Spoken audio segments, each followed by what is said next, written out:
I'm Hello, everyone. alive. Hi, everybody. Who's in there? Actually, I haven't even looked yet. Well, Uh, let's see. We yeah. got Christina Mendel, and we got Greg Peterson, Ludger Humpert, Ken Hayes, iHall Boxes. Uh, Excellent. Hello, everyone. Yeah. Hi, Oh, guys I'm and sorry. gals. Yes, Liz, I can hear you. Well, try it again. Oh, I can't. Yes. Not too loud. No. Good. Yeah. Just doing a sound check with the control room. Excuse me. And that's good. Tried to have a lie-in today. Oh, hi, Glenn. Um, but I didn't manage to sleep past 7, so that was a bit of a Oh, shame. Oh, got the magic piece of kit. Not the cheap, nasty Chinese version, but there. Right there, that's the magic bit of kit I was waiting for. You can't really see it. It's just a black, about 3/4 of an inch of black powder coated adapter. adapter, and all of a sudden everything and the camera works beautifully, Ah, nice. and I'm just getting the hang of some of the capabilities of it, and I'm absolutely gobsmacked. I'll bet. I set it to track animal eyes, and then pointed it vaguely into the garden, and it immediately picked up the eye of a pigeon that was about 30 meters away, and just started tracking Wow. this pigeon's eye. And I'm going, how the hell does how the Wow. hell did it do that? That's bizarre. Yeah, absolutely. It's really brilliant. You can just have it look at the entire viewfinder and say, find me. In my case, I'm interested, obviously, in dog photography. Find me a dog's eye. It can't tell between animals, but it can tell between animals and humans. But basically, it'll pick up any animal inside the viewfinder, or you can pick a small area and say, find a dog within this area, which is what I'll do. Okay. Oh, here we go. Looks Christina's like saying I'm everybody quiet. is, yeah, everybody's saying you're quiet. I did hear you, Liz. It's just I didn't want to interrupt Nick. Um, so I can turn him down. He can turn himself up. Okay, right. I'll go to Just Black he's got to be Magic really to careful start that he with. doesn't turn it up so much that it starts distorting. Well, I'll bring myself back up to uh, Do what you have is. in your StreamYard settings, do you have automatically adjust in audio, automatically adjust Uh, mic volume? I did last week. This Okay. week I currently have it selected off Why don't you select it on just to because. see if. Oh, okay. Okay. No, I just looked at it because I all of a sudden I got this huge boost in volume, and I thought, Yeah. well, that's bound to be enough output. I'm just a bit confused why it's coming. I'm getting this really loud effect and extremely strong audio from here, but when it goes into StreamYard, something seems to be muting it. So, Yeah. I don't know what's going on. but I Um, will select automatically adjust mic volume for you, sir. There okay. we go. Okay. Liz says that you sound good to her. How is my volume in comparison to Nick's? Okay. All right. I'll just dial it back a little bit. I think I can do that Ken says I'm about here. 4 notches low. I'll sit a bit taller, Ken. Does that help? Okay. How's my volume now compared to Nick's, Liz? Nick, say something. Oh, okay. And this is me saying that Glenn reckons I'm too loud for StreamYard. Quite good. Okay. Okay. Good. Well, just leave it set there for now, I guess. Okay.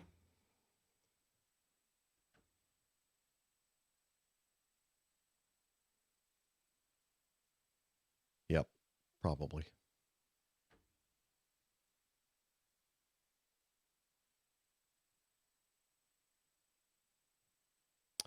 All right.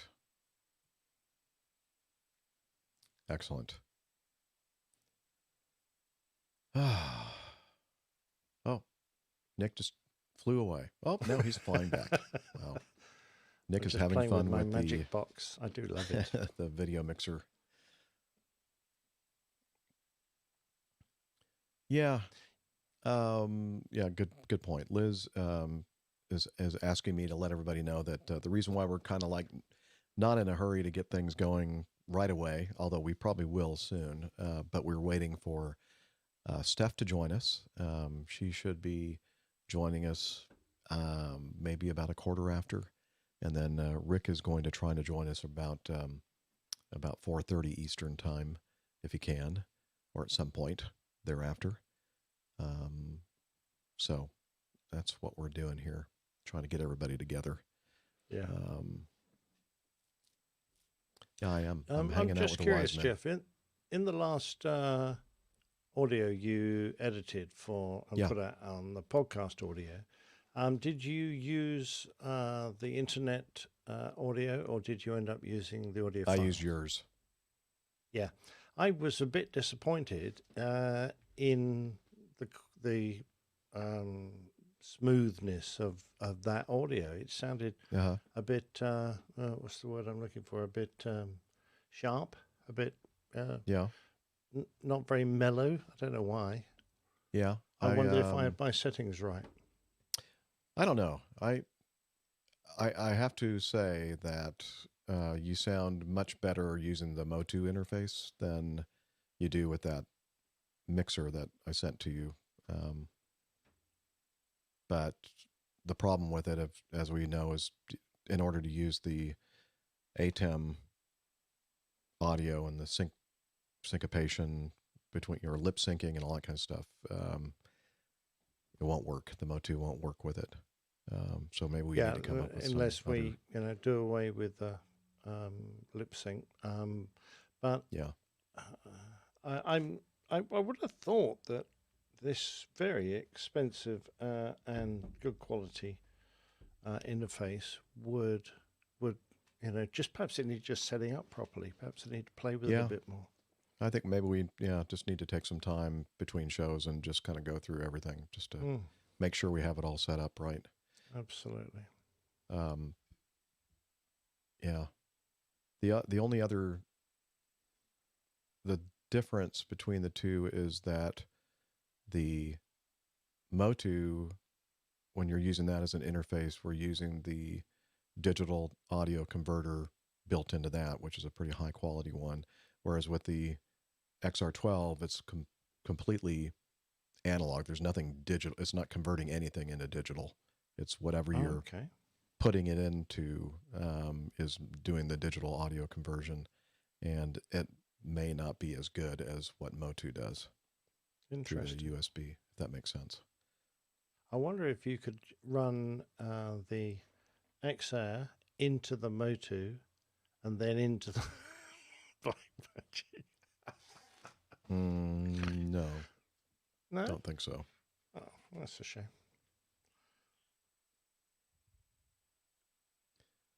Yeah, sorry. I was even putting myself to sleep when I was trying to explain what I was. Anyway, little off, folks. I might have the. Oh, congratulations, Christina! Oh, good news before we start. Good I got job. my dispatcher certificate. Well done. I'm a little off here today, folks. You can go around killing people now. She's going to dispatch people. Yeah, is that what? So what 007 gets? That kind of dispatcher here. Let's get the applause going here. Yeah, that's brilliant. Okay. Yeah, I'm a little. I'm supposed to be on a trip right now, but I am on no-fly status with Acme Airlines because I might have this little virus that's going around. And so they, as a precaution, they took me off this trip and next week's trip. And they also... So Can you catch a virus down the internet? Yeah, there are all kinds of viruses on the internet. I'm just a bit worried now. Yeah. And I took a test and sent it in, and I'm waiting the results. It's not a rapid test; it's a more extensive test to see whether or not I actually have COVID or not. They even took my first officer from my last trip, though, when I started exhibiting my symptoms. They took him off his trip that was supposed to leave today, just as a precaution. So he said he's feeling okay. So anyway, so I'm full of medication and a little foggy. I'm not sure if that's because of the whatever it is I have, or the medication, or both. Yeah, I'm all hopped up. You're all hopped up, man. Let's see. But yeah, Christina, congrats on your dispatcher certificate. I don't know, Micah. I mean, it could have been a, passenger. I'm around people all the time. Everybody's wearing masks and stuff, but as we know, that's not necessarily a foolproof thing. It's being a pilot and being around public places and other people is just a risk, that we have. And I don't think I caught it from another fellow crew member, but I could have. I don't know.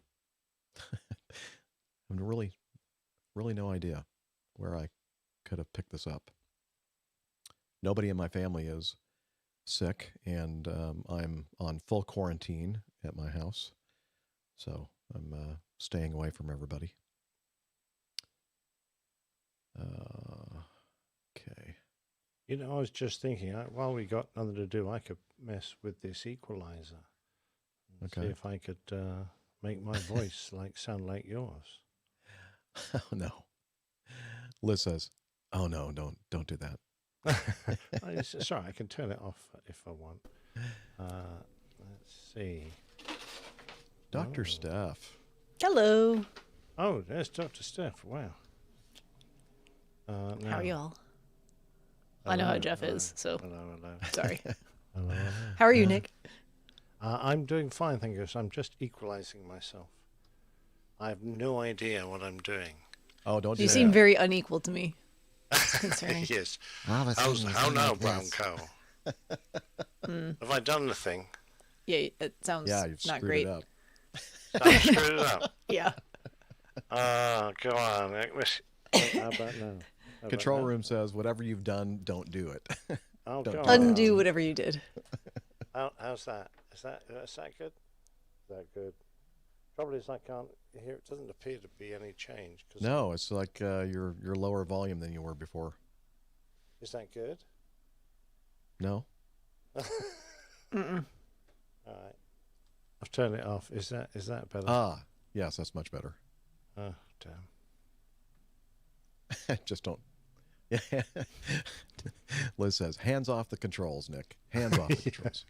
Oh, Well, I was enjoying that. this How will are not be you, a surprise Steph? at all to Jeff, but my Evernote opened, and it's a big blank screen. Oh, yeah. That's the new version does that. It's a feature. Yeah, it's horrible. The new version, they've just messed it up I completely. mean, know, it's it screwed says feedback, current show, and there's Turn it, just like quit it and then quit it. And that's do it already. and then open it again. That already usually working on fixes it. Yeah. Yeah, it's a piece of they're messing Piece of with you my know baby. what. Sounding a bit World War II radio there, Nick. I Is could that always try the a different sound you're going mic. for? I don't know. It just sounds a bit harsh and trebly to me Well, compared it with sounds. you. You does- I sound mean- like liquid honey. I don't know. Yeah, it's the medication.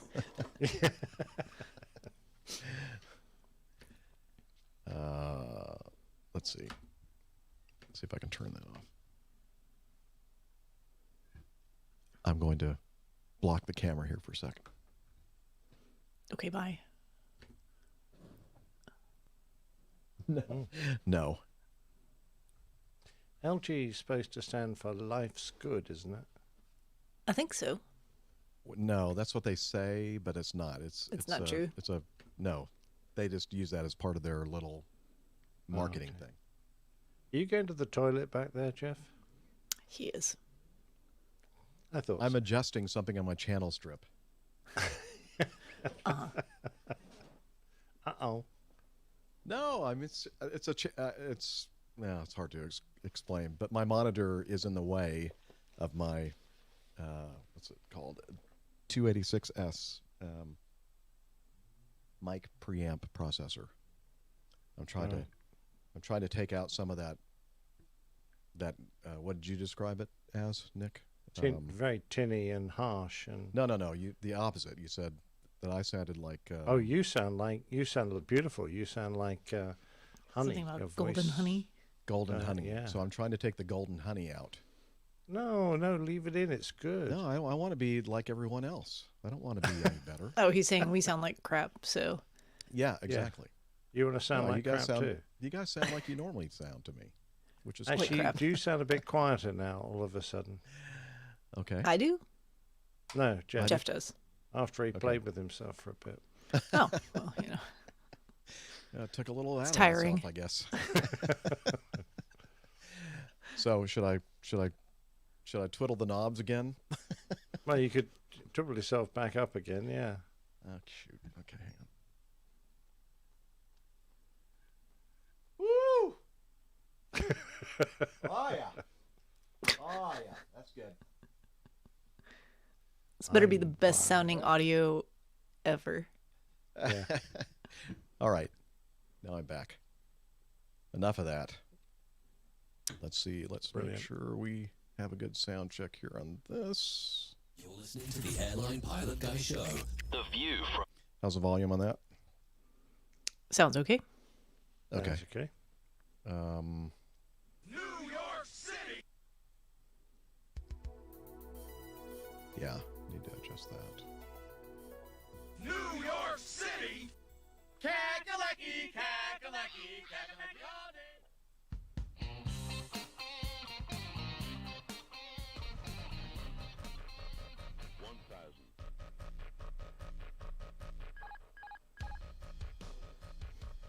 Okay.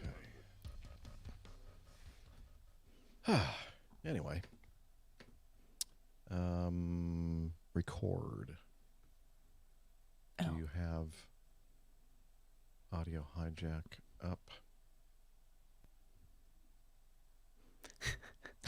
I'm afraid to ask you stuff. Let me guess. I'm just New going to update? send a picture of my screen. Okay. Should be good.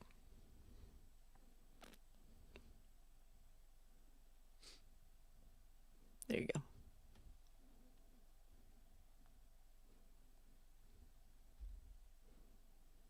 You sending it to... Oh, there it is.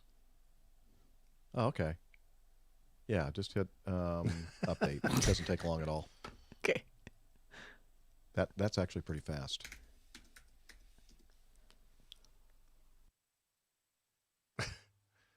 You wouldn't believe what I just did. I just pressed the update button in your picture, Steph. How'd it work? Nothing happened. Nothing I happened. don't understand it. Weird. This software. Very confusing. Okay. So what do we want to do? We want to wait for Rick, or you want to have him just join whenever he joins us? Go ahead and Any start. idea how long we'll wait? Well, he said 4:30 maybe, but that was yesterday, so I don't know for sure. So I haven't heard any update. So probably best for us just to go ahead and start, Okay. and then he can join us in progress. What do you think? Sounds good to me. Okay. Let me go here to that, and then over here to this and that. Hello. Hello? Can you not hear yourself? I can't hear you guys anymore. Can you hear me? I updated my audio hijack, and now I can't hear you. Okay. Yeah, it so does you have that. I'm going to leave and come back. Okay. Yeah. It's infuriating when it does that. It does that to me too. Yeah, it's anytime you're messing with audio routing, it's touchy. Hello? Better. Yes. Hello. Yes. It said update complete. It had muted me. I didn't do that. And then I couldn't Oh. hear you guys. Oh. And I have no idea what audio hijack would have to do with the interface on StreamYard at all. It's magic. I don't know. I can't even start to explain it because I don't understand it either. I Okay. don't understand it. Let's see. I'm going to hit my record button, and we're going to. I don't know where it's back there. Too far to go. So I'm just going to do the clap thing. And I don't know why we're doing this because if Rick, well, he probably won't record anything either. So this is all a moot point, and a mute point. APG 455 in 3, 2, 1. Yay. Yeah, but it's fun. It's fun. And we have these clapperboards. Yeah, We and do. I have one too. Nev, if you're wondering, I haven't lost it. It's just back there in a plastic bin behind my green screen. Yeah, behind the And- camel. Yes, behind one of those camels right there. If you're wondering, it is the Epiphany in the church liturgical year, and that's when the three wise men were following the star and they found the baby Jesus. So is that why In the crypt. if it's called an epiphany if you have a sudden thought and you suddenly don't know. realize something? That sounds reasonable to me. I don't know if that's why or not. Makes sense, though. Yeah. Okay. I think. Oh, sorry. Let's see, news. Okay. Man, I'm just... Cobwebs. Make Yeah. it a short one, Mm-hmm. said the actress Okay. to the bishop. That's what she said. Did she? Okay. Yeah. No. I hope not. Yes, she Okay. did. Trust me. Who is she talking to? The bishop. Okay, here we go. You're listening to the Airline Pilot Guy Show. The view from our side of the cockpit door. WAPG, it's the Airline Pilot Guy. Airline Pilot Guy episode 455. Yeah, he's up in the sky. It's the Airline Pilot Guy. Hello, you're listening to the Airline Pilot Guy show, the view from our side of the cockpit door, with your host, Captain Jeff, broadcasting live from Studio 1A at APG headquarters in Roswell, Georgia. Today's show is recorded on the 6th of January, 2021. Yeah, he's up in the sky. It's the Airline Pilot Guy. Put your light and it's flying by. With the Airline Pilot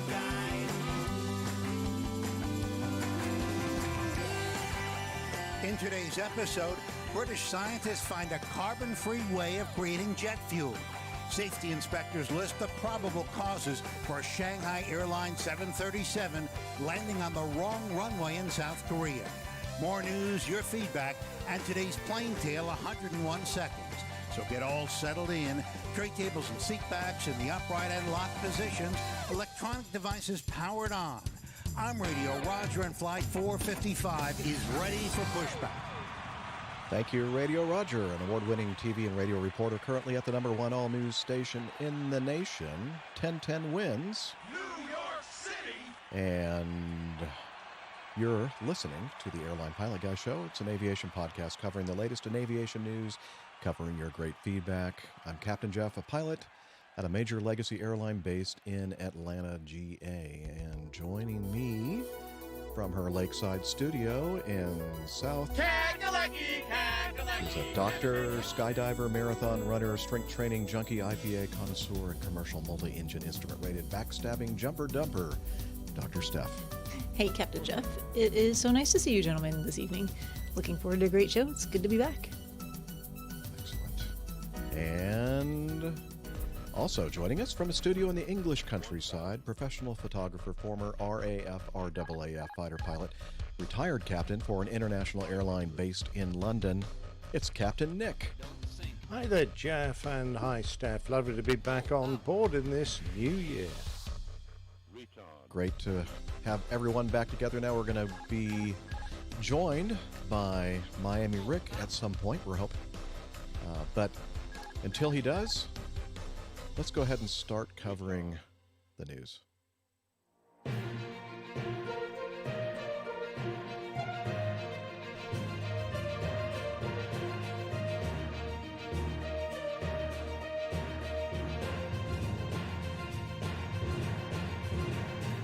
Stand by for news. All right. An Air Sangha de Havilland DHC 6300, registration Papa 2 Alpha Sierra Mike, performing a flight from Wobagan to Bak, Papua New Guinea, with 7 passengers and 2 crew, was accelerating for takeoff from Wobagan's runway 12 when the aircraft began to veer right off the runway, prompting the crew to reject takeoff. The aircraft went over a drain. The nose gear collapsed, came to a stop to a position with coordinates that I'm not going to give you because it really doesn't matter. 1 passenger received minor injuries. The aircraft sustained substantial damage to the nose gear, the cockpit forward bulkhead, left propeller, and left wing. We talked about this. Was it last show, Liz, that we covered this one? It was 2 shows ago because I remember talking about it. Mm-hmm. Okay, a Twin Otter. And basically, all it said was that the thing just veered off the runway and crashed, and there was a passenger injured, I believe a child. So now we have a little bit more information about this, although it's not really conclusive exactly why it ended up veering off the runway, but it has a little bit more information than we had previously. So I don't know if you guys had a chance to take a look at this or not. I'm reading through it. The only thing that comes to mind, just knowing a little bit about Twin Otter systems, wondering about hydraulics for the nose gear steering. Potentially, there have been a number of incidents with Twin Otters in the past where there have been lack of appropriate hydraulic pressure and inability to steer the nose gear using the tiller. Okay. I noticed that it said that when it started to veer, the pilot in command started using differential thrust. Yeah, differential thrust. Is that a standard thing to do on a Twin Otter, or shouldn't need? Well, I mean, it's a multi-engine aircraft, so you can use that to help maintain directional control, but it's not something that you should need to do on a standard takeoff. Yeah. I'm always a bit worried about having to resort to that because, of course, all your takeoff calculations are based on a power setting, and if you suddenly reduce power on one engine, you're not going to have the same amount of energy when you try to get airborne. Yeah, I would think if it's not tracking straight down the runway for one reason or another with symmetric thrust, you'd probably want to abort and figure out why.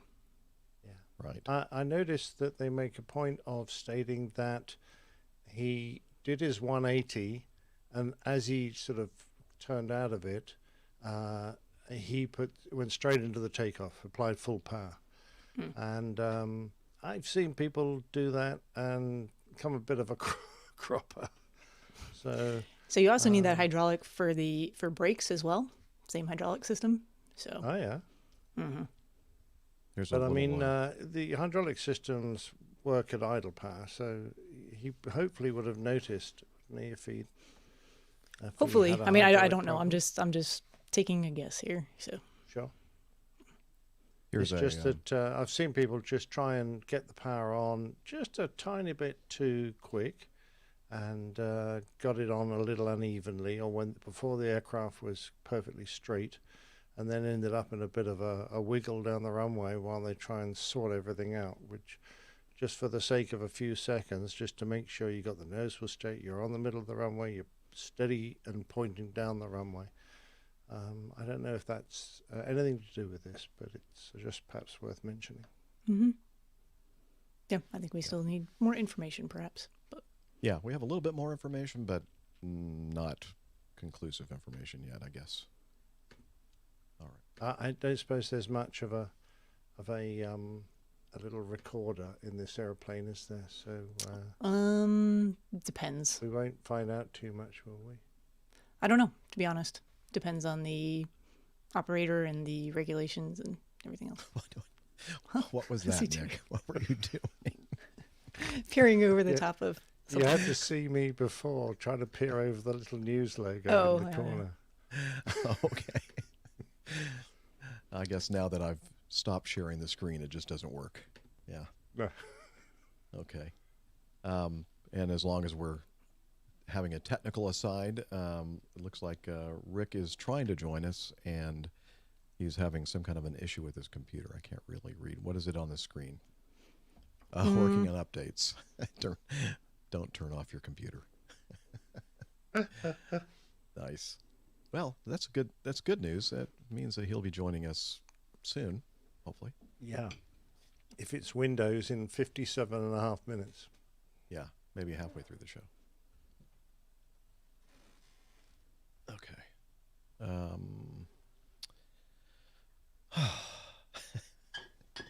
What are we doing here? Excuse me. We're just about to go on to B, Jeff. I'm going to have to rely on you guys a lot more today. On today's That's okay. We are here to help / make things far worse. All right. Absolutely. All right. Anything else left to say? What's that? What'd you say, Liz? That's right. Just like the FAA, they're here to help. My co-hosts. Yes. Anyway, so I was saying, anything else to add, Steph? regarding No, this? but I'm going to go read through the hydraulic system of the Twin Otter now. Ooh, okay. Well, It's maybe not not the right this only minute. Twin but- Otter that we have. in No, I today's see show. that this is the Twin Otter The Twin Otter Show, show. or the Twatter Show. Item B, report Shanghai 737-800, registration Bravo 1949, performing flight 829 from Shanghai Pudong Airport in China to Busan in South Korea with 154 passengers and 8 crew. I probably said all those wrong. Was on a circling approach to runway 18 right in a right-hand pattern, cleared to land on runway 18 right, but touched down on runway 18 left. The aircraft rolled out without incident and taxied to the apron. Now, I'm thinking to myself, hey, at least they landed at the right airport. You know, you got to give them that much. Yeah. Exactly. I'm a glass half full guy. So let's see. The report, let's see, when did this happen? It happened on the September 7th of 2019. So this is, I guess, the final report. The report concludes the probable causes of the occurrence rated a quasi-accident, where the flight crew failed to identify runway 18 right during approach and landed on runway 18 left instead. Factors were a narrow turn to final, causing to complete the turn to runway 18 right in time. Pappies of runway 18 left were misidentified as glide path indication for runway 18 right. Ooh, that's a problem. And lack of communication between the captain and first officer. Big problem. The aircraft carried 3 flight crew. The commander, 36 years old, 10,322 flight hours total. A lot of time. Let's see. He was the pilot monitoring, occupying the left-hand seat. An augmenting captain, no data provided. And the first officer, 27, commercial pilot license, 3,331 hours total, was the pilot flying. The ARAIB reported that the aircraft had performed a VOR DME Alpha approach to runways 18 left and 18 right, and joined a right downwind for runway 18 right, but flew a tighter downwind than usual. A beam of the runway was identified. The aircraft was handed to tower and cleared to land on 18 right, about 1.5 nautical miles from the runway threshold. The aircraft began the base turn, crossed the extended center line of 18 right in the base turn, descending through about 700 feet AGL, about 0.8 nautical miles from the threshold, lined up with 18 left, touched down on runway 18 left. Let's see, the captain reported in their base turn the aircraft encountered wake turbulence by a preceding aircraft. Hence, he focused on controlling the attitude of the swaying aircraft. He was not aware that they had crossed the extended runway center line of runway 18 right and were, in fact, aligning with runway 18 left. Tower instructed the aircraft to go around just 1 second prior to touchdown. Yeah, it's a little late. There's a ground track here. Let me see if I can share the screen so everybody can see this ground track. The yellow is hang on. The yellow track here in the picture is what a typical pattern should look like for landing on 18 right, coming in on the VOR DME Alpha approach. And the green is the track that this particular flight flew. And so a little bit tight, and, it happens. Not good, but it happens. Let's see, what else do you want to say about that? 700 feet at 0.8 of a mile. It seems a bit high. Normally That is, about yeah, a little 300 steep. feet a mile would be a 3-degree glide path. So he's less than a mile, and he's more than 600 feet high. So he's Pretty more steep. than twice as high as he would normally be, yeah?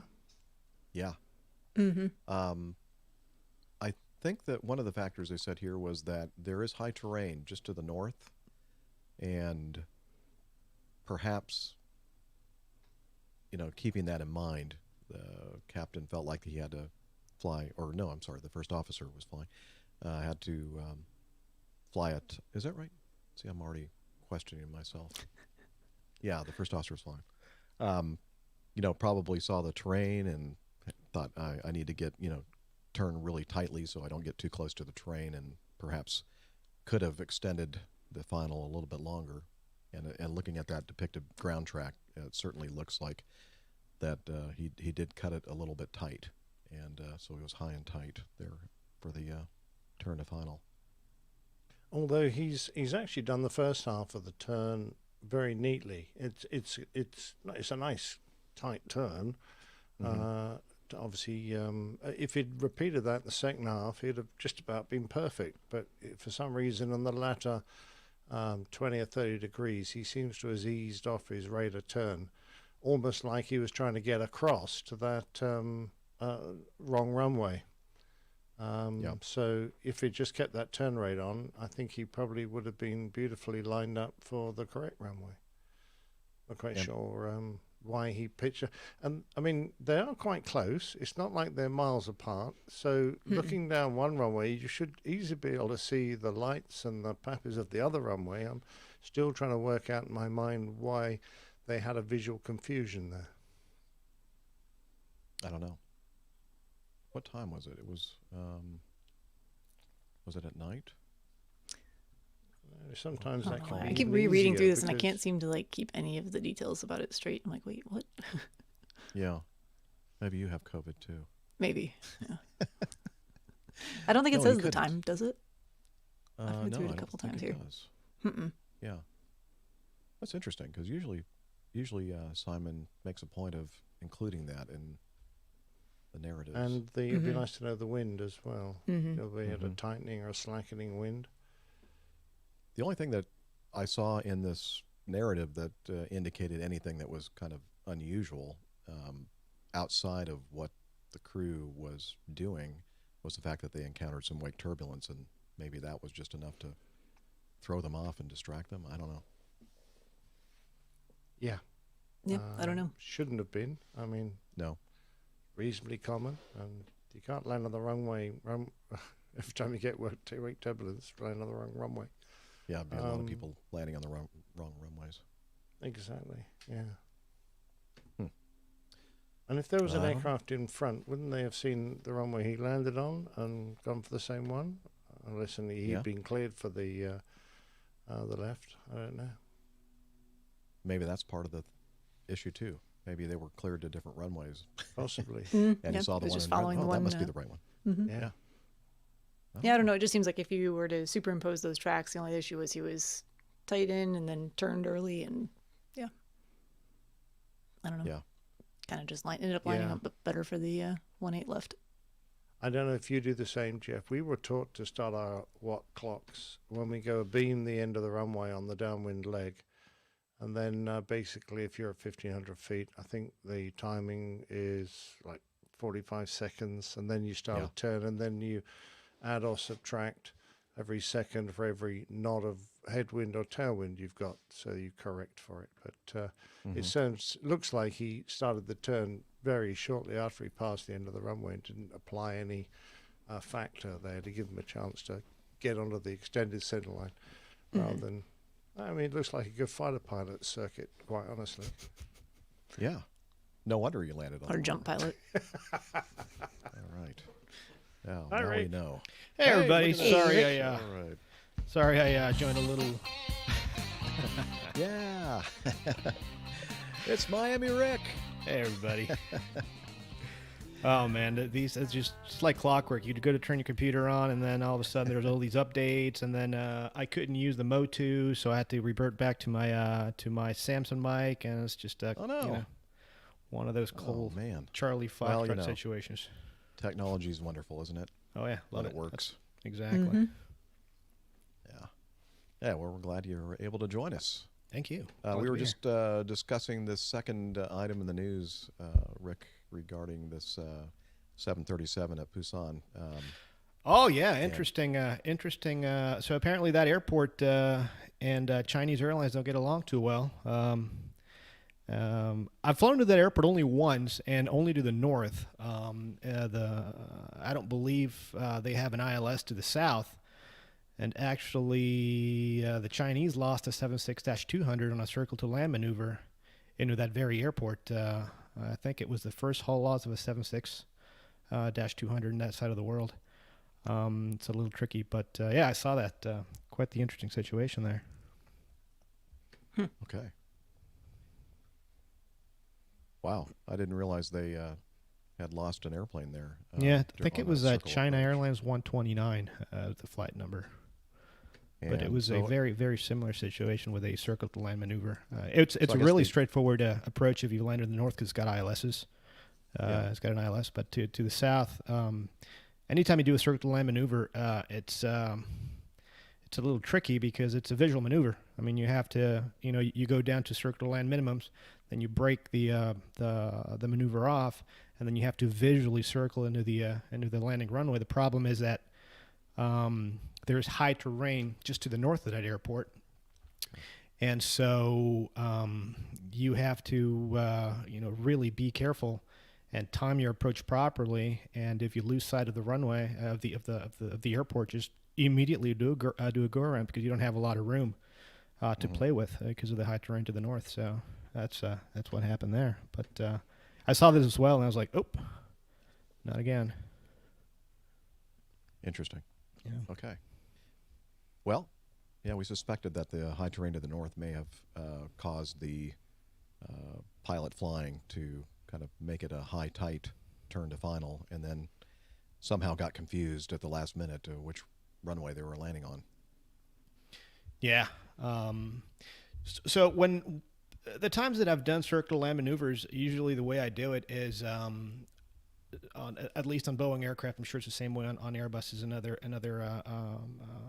aircraft. You have two route pages, Route 1 and Route 2, or the active route and the secondary route. And usually, what I would do is if I'm expecting a circle to land maneuver, I will load a visual approach into the runway that I expect to land into, and kind of use that as when I break off the approach. It's I mean, you're going to be doing it on autopilot anyway, so you'll get to a certain point, you'll descend on the glide slope through your circle to land minimums, you'll stop your descent there, and then you will track off the localizer using head and select or whatever the equivalent is in other aircraft, time it, fly your downwind track, and then while I'm doing the downwind track, I'll have my PM activate and execute route number 2.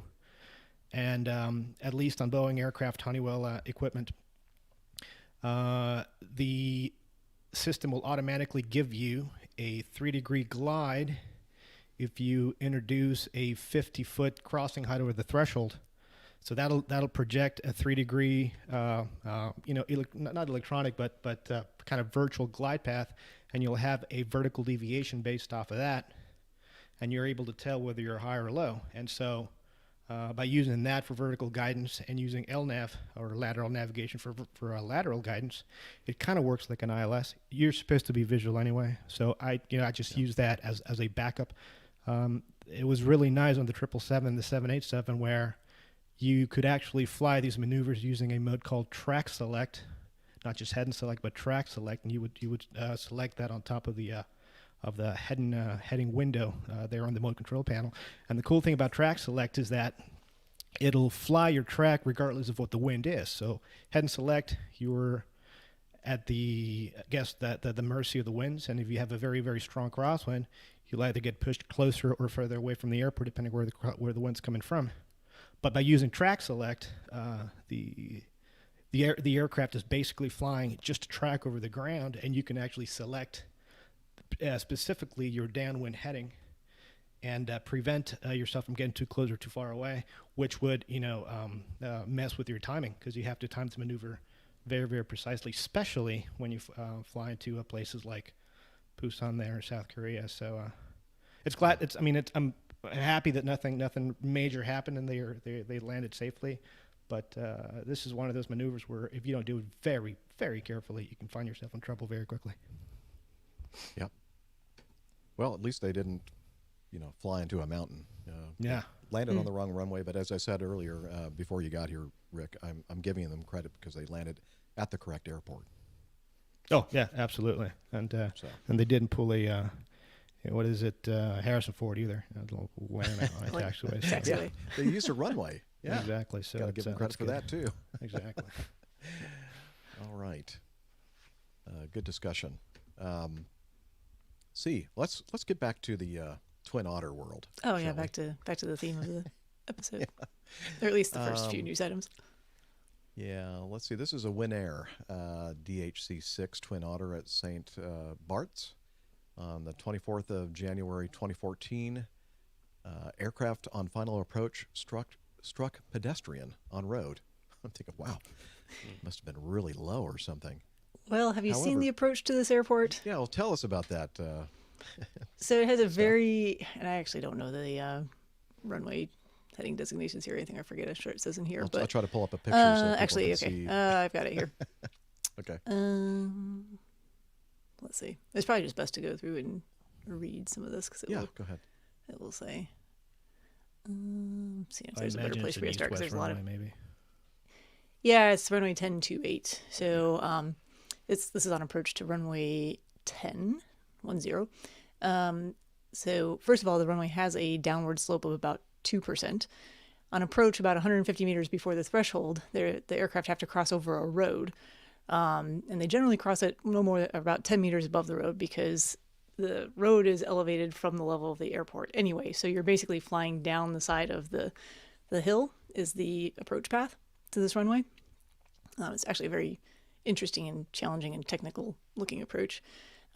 Twin Otter is kind of perfect for that in terms of being able to short landing ability and slow approach and being able to do that.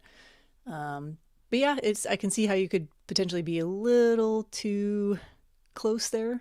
You certainly don't want to be too high with the runway that's got the downslope and a short runway at that.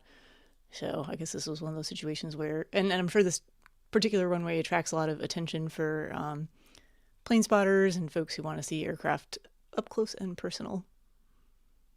And if you're watching the video, I have a picture of not this incident aircraft, but a similar aircraft and situation where you're coming in on final very, very steeply, and the terrain is quite high. I think they say maybe 30 feet above the roadway right there. Or about 10 meters above the road, so 33 feet or so. And in fact, even in this picture, looks like somebody there with a camera taking. I'm sure. Of this airplane coming in, and apparently that's what happened in this particular incident. The pedestrian was a photographer, and apparently it knocked the camera out of their hands, but they were not injured. Well, that's good. Yeah. But I've seen a video of almost an identical situation of a guy trying to take a picture, and the wheel literally goes past his head it's the wheel is at shoulder height, and if the guy I think had been a foot closer to the aircraft, it would have taken his head off. So I do wonder. It's just a bit like the airport that the guy took off from, St. Martin's, and people know that they're making an approach very close to photographers and admirers, plane spotters, whatever. I sometimes wonder if they just press the test a little bit and they want to get, give get the extra points if observers you a hit that good one. picture rather than stick to a more moderate height as they cross that road. Yeah, this is quite an interesting, famous airport as well. I've seen a video as well of a. Oh, what was the one that went off the end of the? Yeah, Some I think beach, it's a. beach something is or it other? twin? Beach twin? It's a twin. It's a twin something or other. Yeah, and it comes in. King Air or something? Yeah, no, it's something smaller. Nah, it's smaller than that. It's I think it's piston twin. It's coming in and flies the approach fine, and it gets to the threshold and it just can't get out of ground effect, and it finally touches down. You can't Very really long. tell.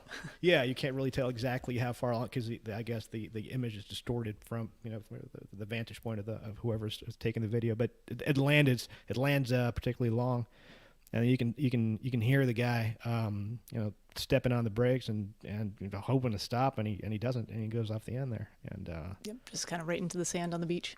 At the end of the runway. yeah, Lane says it was a Baron. That sounds Baron. plausible. Correct. Sounds about right. I often wonder, the obvious is that it's better to go off the end at 30 knots than it is to plow into something on the approach doing 120 knots. But, yeah, neither is ideal. No, I love the paragraph here. The BEA did not receive any other reports of collisions with vehicles or pedestrians over the years. However, in 2016, a pilot of an arriving PC-12 was observed by AFIS to exit his aircraft after landing and disembarkment of passengers to inspect the aircraft and then inspect the road. He returned to the aircraft and departed without filing an incident report. AFIS requested firefighters to inspect the road, who found a damaged road sign. Nothing to see here. This is okay. fine.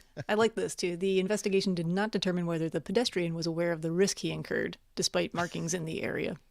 Because apparently there are Markings on markings his to let head. people know, I mean, presumably they've got a live tower there. Why don't they have a set of traffic lights on the road?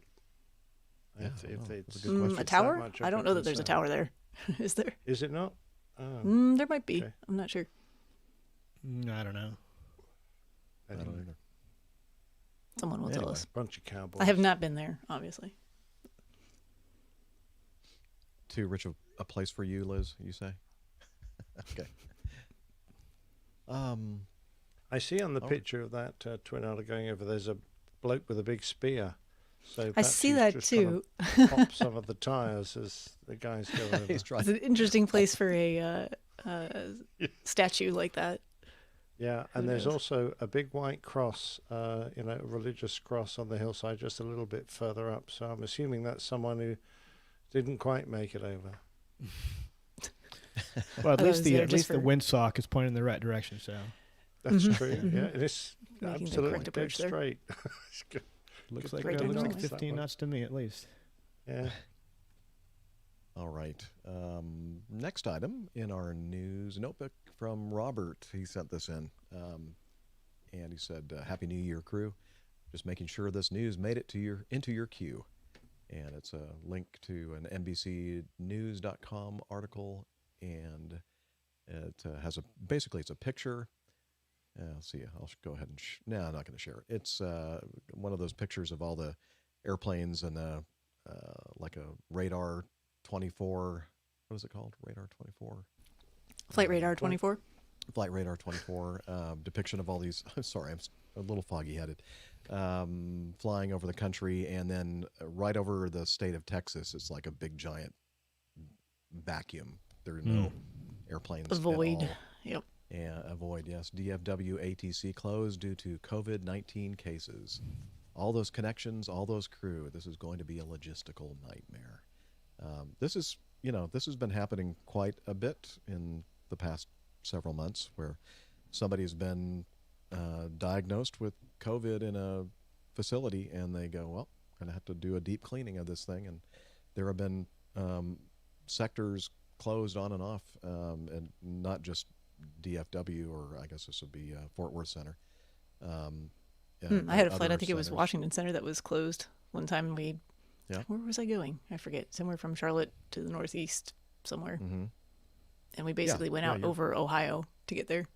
Exactly. So this has been happening on and off quite a bit lately. In fact, Nashville or Memphis centers, the area around their sectors around Nashville were closed off and on, and that wasn't due to COVID, but that was due to that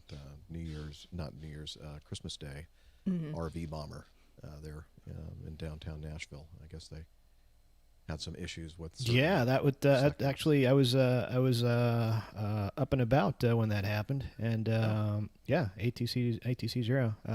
Quite interesting trying to get into the DHL hub around that area there. So we came in from the north, went well to the east of it, and came around east to west, and obviously we had no idea what had happened. To find out when we landed, but I'd never actually experienced anything like that before. A evolving situation like that in flight, and it's something really that you really can't plan for, because obviously it's nothing in the NOTAMs, because we were airborne by then. I had to feel that I had, so it gets to the point where, okay, if it gets much worse, where am I going to put this thing? Right. So, thankfully it worked out fine, but it's one of those instances where it little bit of uncertainty. It's not something that's welcome, especially when you don't know what's going to happen, or you don't know what's happening, because they won't tell you. It's just ATC 0. So, thankfully nothing happened when you landed, no problem. But still, first for me. That's when you appreciate the fact that you might have some extra contingency fuel on board. Well, I tell you, I'm in what's called the back in the 7.4, I was the 2-ton splasher, because every time they asked us for the fuel figure, and if we had the room for it, we'd always put 2 extra tons on top of whatever the block fuel was. And here on the 7.6, I tend to do the same, although we use pounds here, so I'll go 2,000 pounds, 2,500 pounds on top if I have room for it, both on takeoff and landing weights. And it's the thing is that once you take off, that's the fuel you have. So you have to make do. So it always helps to have a little bit extra there. Yes. I've asked the question when this happened last time, because we mentioned it a few shows ago, and I was going to write to opposing bases and ask them what that they don't have. I'm surprised they don't have contingency plans that allow other centers to remote data link the radar information from that area and at least give a basic service to keep traffic flowing, rather than try, just end up with an empty space in the sky. You may not be able to control aircraft into airfields there. You may not have that facility, but at least you could keep en route traffic moving overhead. I'm just a bit surprised that facility doesn't exist. Yeah, it is surprising, actually. Yeah, it's interesting. It's got to be the unions. No, I'm just kidding. But you get paid extra for doing that, surely. Nick, why don't you take this next one? I'm not sure if you are the one who put this in the news notebook, but it is from the Daily Mail, so I'm a little suspicious that I don't hear you. You're muted. Yeah, Nick is muted. There we go. I thought the one I put in was from the Times, but yeah, this is certainly from the Daily Mail, and it concerns jet fuel. We've talked off and on about how we're going to replace carbon-based fuels that we currently burn at great rates, perhaps with electrical propulsion or whatever, and nothing really seems to have come up that is a likely replacement. But this was, I thought, fascinating, and they're talking about creating jet fuel out of carbon dioxide, which is the very thing we're trying to get rid of. So if you could make a power aircraft by somehow using carbon dioxide, that would be great. So it's a team here in the UK at Oxford University, and they have a way which uses cheap iron catalysts to capture carbon dioxide, CO2, from the air and convert it into fuel that can be used by an aircraft. And the academics have labelled their innovation a significant social advance in how the abundant greenhouse gas is converted and its potential to make flying even more environmentally acceptable. The chemical reaction takes CO2 out of the air, converts it into jet fuel, which is then emitted by the aircraft in flight. There's no need to extract oil from the ground, and the process is completely carbon neutral. It contributes, I think they're talking about aviation now, around 10% of the UK's greenhouse gas emissions, and is growing as air traffic rises here and abroad. I think that's a little high, but I'll take it. And flying, as a result, has become an environmental and political battleground. We know that. Environmentalists are very opposed to the expansion of air travel, mainly for increasing CO2 emissions. So the UK has legally bound itself to go net zero carbon emissions by 2050. So you've got 30 years to set all this up. So a new form of carbon neutral fuel must be found. The issue for aviation is that its fuel breaks down and spews CO2 and water out, both of which are emitted into the atmosphere. This new technique would capture the gas that's already in the atmosphere and create fuel, negating the need to fill up with new fuel extracted from the ground. Now, CO2 is a highly stable compound, or atom. Series of atoms? I don't know, I have to get an expert onto that. But the researchers, led by Peter Edwards at Oxford University, have managed to convert it back into fuel by using a chemical reaction powered by an iron-based catalyst. They don't explain exactly what it is. I suspect it's quite secret at the moment.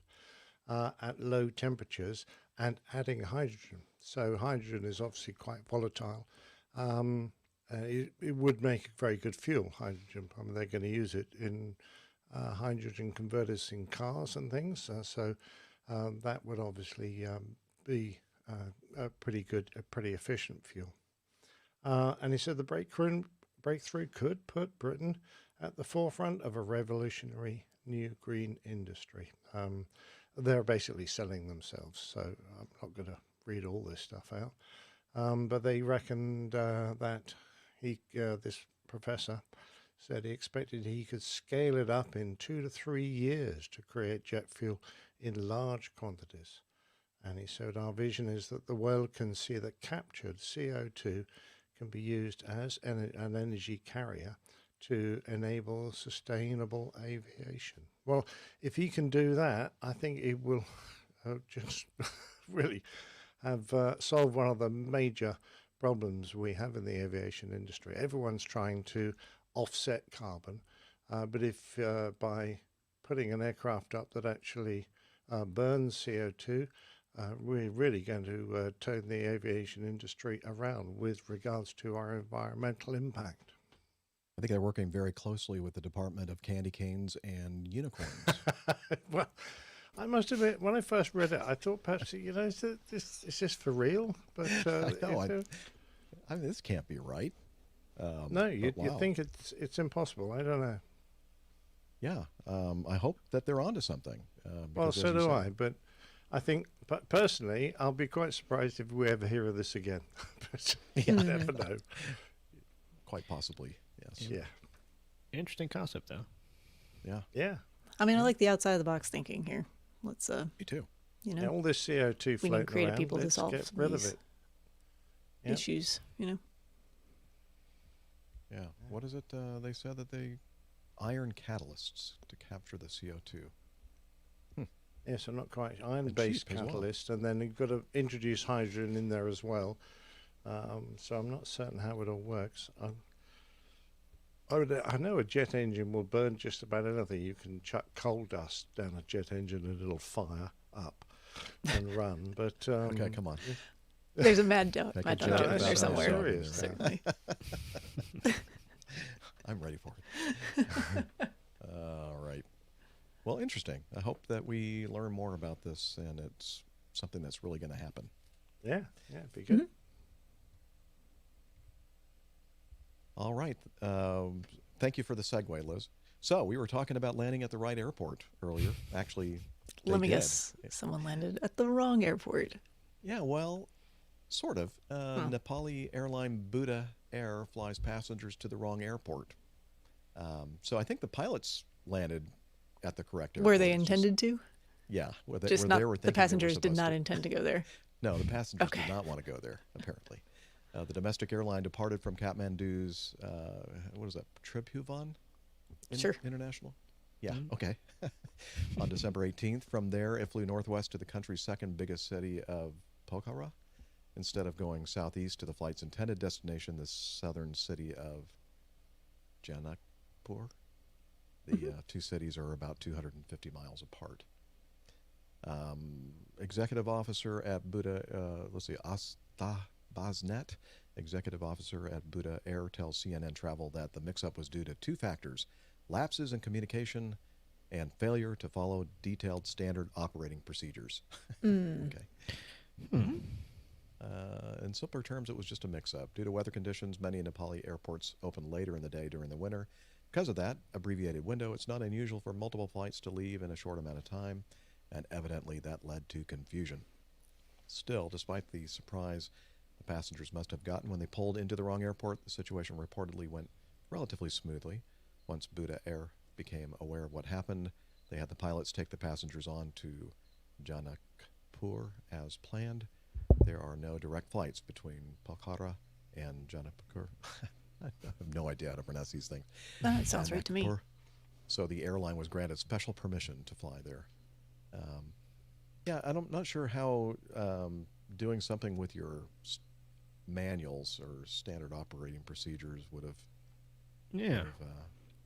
Yeah, because I can understand the lapse in communication. Yeah, because Yeah. usually, because SOP deals directly with the operation of the aircraft, not how to get from A to B. Perhaps they should have a standard procedure of asking their passengers where they want to go. There you go. Have you ever been on an Turn aircraft around. where that's actually happened? Because I have, and it's interesting. What? Tell us about that. I think I've talked about this before. Back when I lived in eastern North Carolina, so there are two Greenvilles. One in North Carolina. Well, there's probably Greenville in every state of the country, but there's one in North Carolina. There's one in South Carolina. Both served by regional carriers here out of Charlotte, and really the only way you're going to get to, well, not Greenville, South Carolina, but Greenville, North Carolina, you're only getting there by going through Charlotte. And they would always have the flights depart within like 10 minutes of each other from adjacent gates without jetways where you have to actually walk out onto the ramp, get onto the correct aircraft. And I was actually on one of those flights one time when someone was on the incorrect airplane. Oh, They'd get on and say, "Is everyone here going to North Carolina?" And someone would go, "I don't know." but you're assuming Because some people weren't that sure. people know the difference between North Carolina and South Carolina. It's difficult. I know it could be. Hey, before I moved here, it's just, one big blob on the Carolinas. map. Yeah, Right? Carolinas. Yeah, somewhere down there.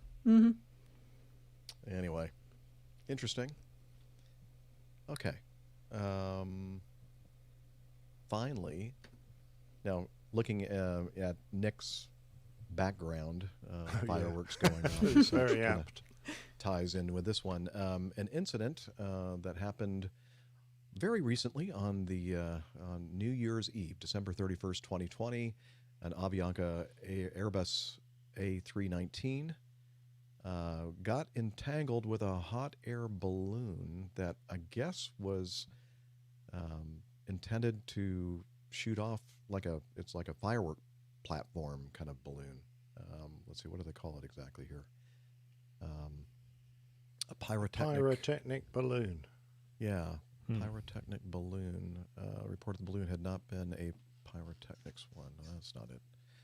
Looking at something else.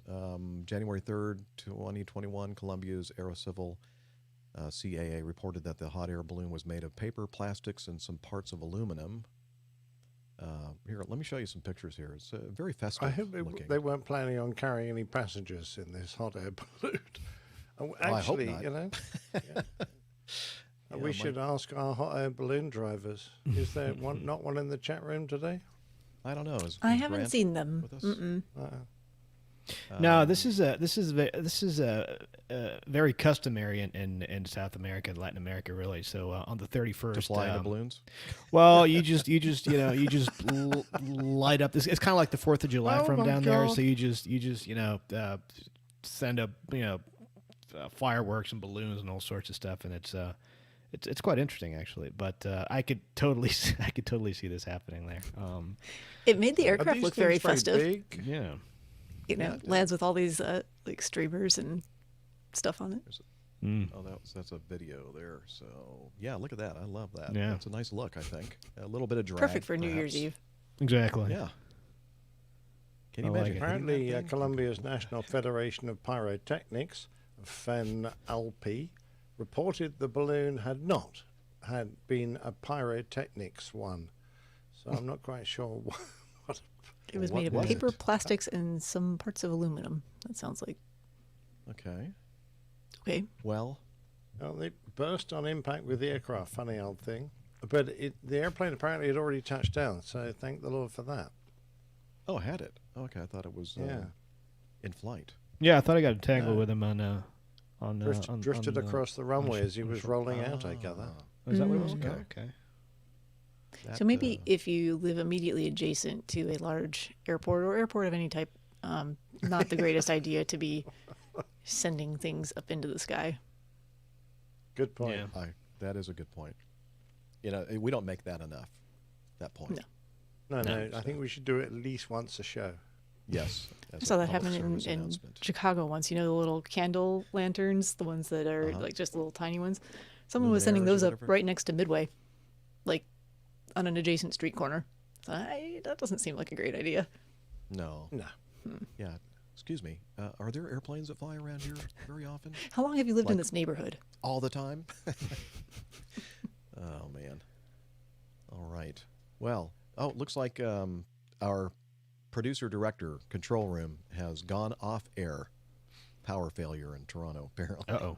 Oops. Liz, well, you can't hear me because you don't have any electricity, but she's let us know that she's experienced a power failure and that she'll be back with us as soon as she can.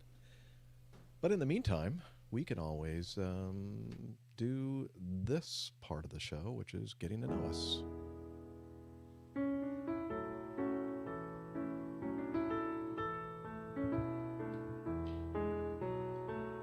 Getting to like us. Getting to hope you like us too. Or something like that. All right. So, how has everybody been? You know, we missed you, Rick, on the last show, and Steph. It was just the retired airline captain and the almost retired airline captain. And we missed you guys. Let's start with you, Rick. What have you been up to? Oh man, it's been very, very busy. It's been a little while for me actually.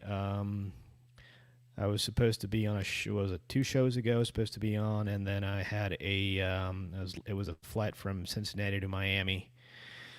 And I'm going through my preliminary cockpit checks. I go to set the runway heading for departure. And very interestingly, the last digit is stuck on 7. So every heading that I select has a 7 at the end.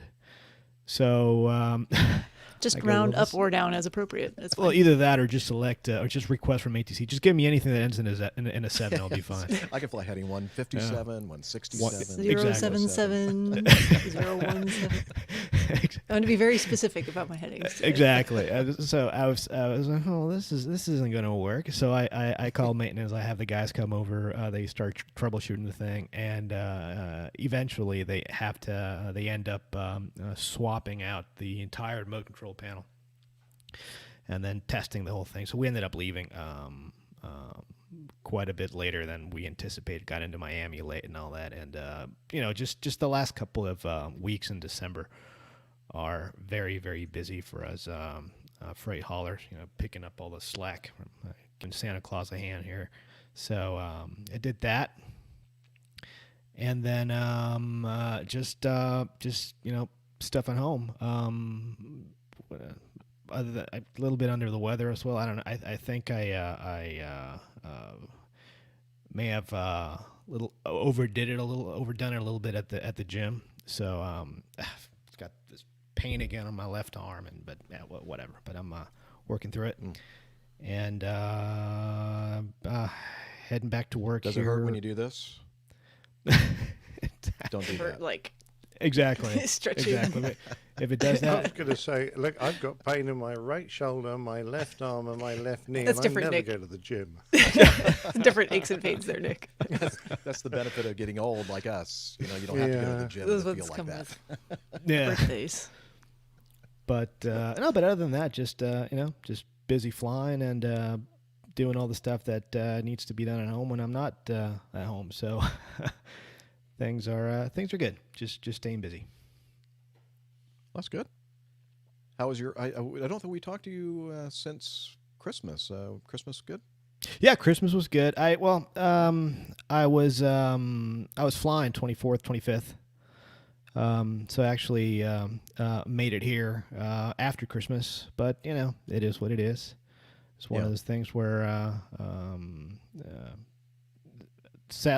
was the line that I got last time is what's called a hybrid line, where you have part of the line is reserve, which was the latter part of the line, and then the other part of the line is actually assigned flying. So, and the reserve end of it, I was hoping that they wouldn't activate me towards the end, but they ended up activating me, and got to fly for 2 extra days. Yay! So, but hey, at least somebody else got to spend Christmas at home. New Year's was fine because I did get to spend that here, which was good. But it was just really not a lot going on here. It was basically just dinner here and early night, and then first thing on the first, just resume with the normal routine. Run, gym in the morning, and stuff around the house, and really nothing too exciting. But yeah, That's good. Yeah. All right, Steph, how about yourself? What have you been up to? I wish I had exciting things to talk about as well, but I don't. A little bit of flying hiatus over the colder part of winter here in the Carolinas, next few weeks or so. Yeah, I missed you guys last week. I've been busy from a work sense as well. Kind of the lead up to the end of the year is always kind of crazy for us, and there's other things going on, just administrative wise and things like that are keeping me busy. And what I forget exactly. Oh yeah, we postponed the original date of the show because I was planning to do that on the Saturday after Christmas. I think it was Boxing Day, correct? And Jeff reached out and said, "Hey, would you mind? Can we change things up a little bit?" I said, "Yep, no problem. I don't have any plans. I'm not doing anything," except I completely forgot that I had made plans, and had a friend that was passing through town, and I agreed to meet. I had not seen them for a couple of years, so I had to kind of sheepishly say, "I'm sorry, I screwed up. I definitely can't do that day." So I missed you guys last week. I apologize about that. Good to see friends, but I did miss you guys. So, well, as I said, when you're not there, that it just makes us appreciate you that much more when you are.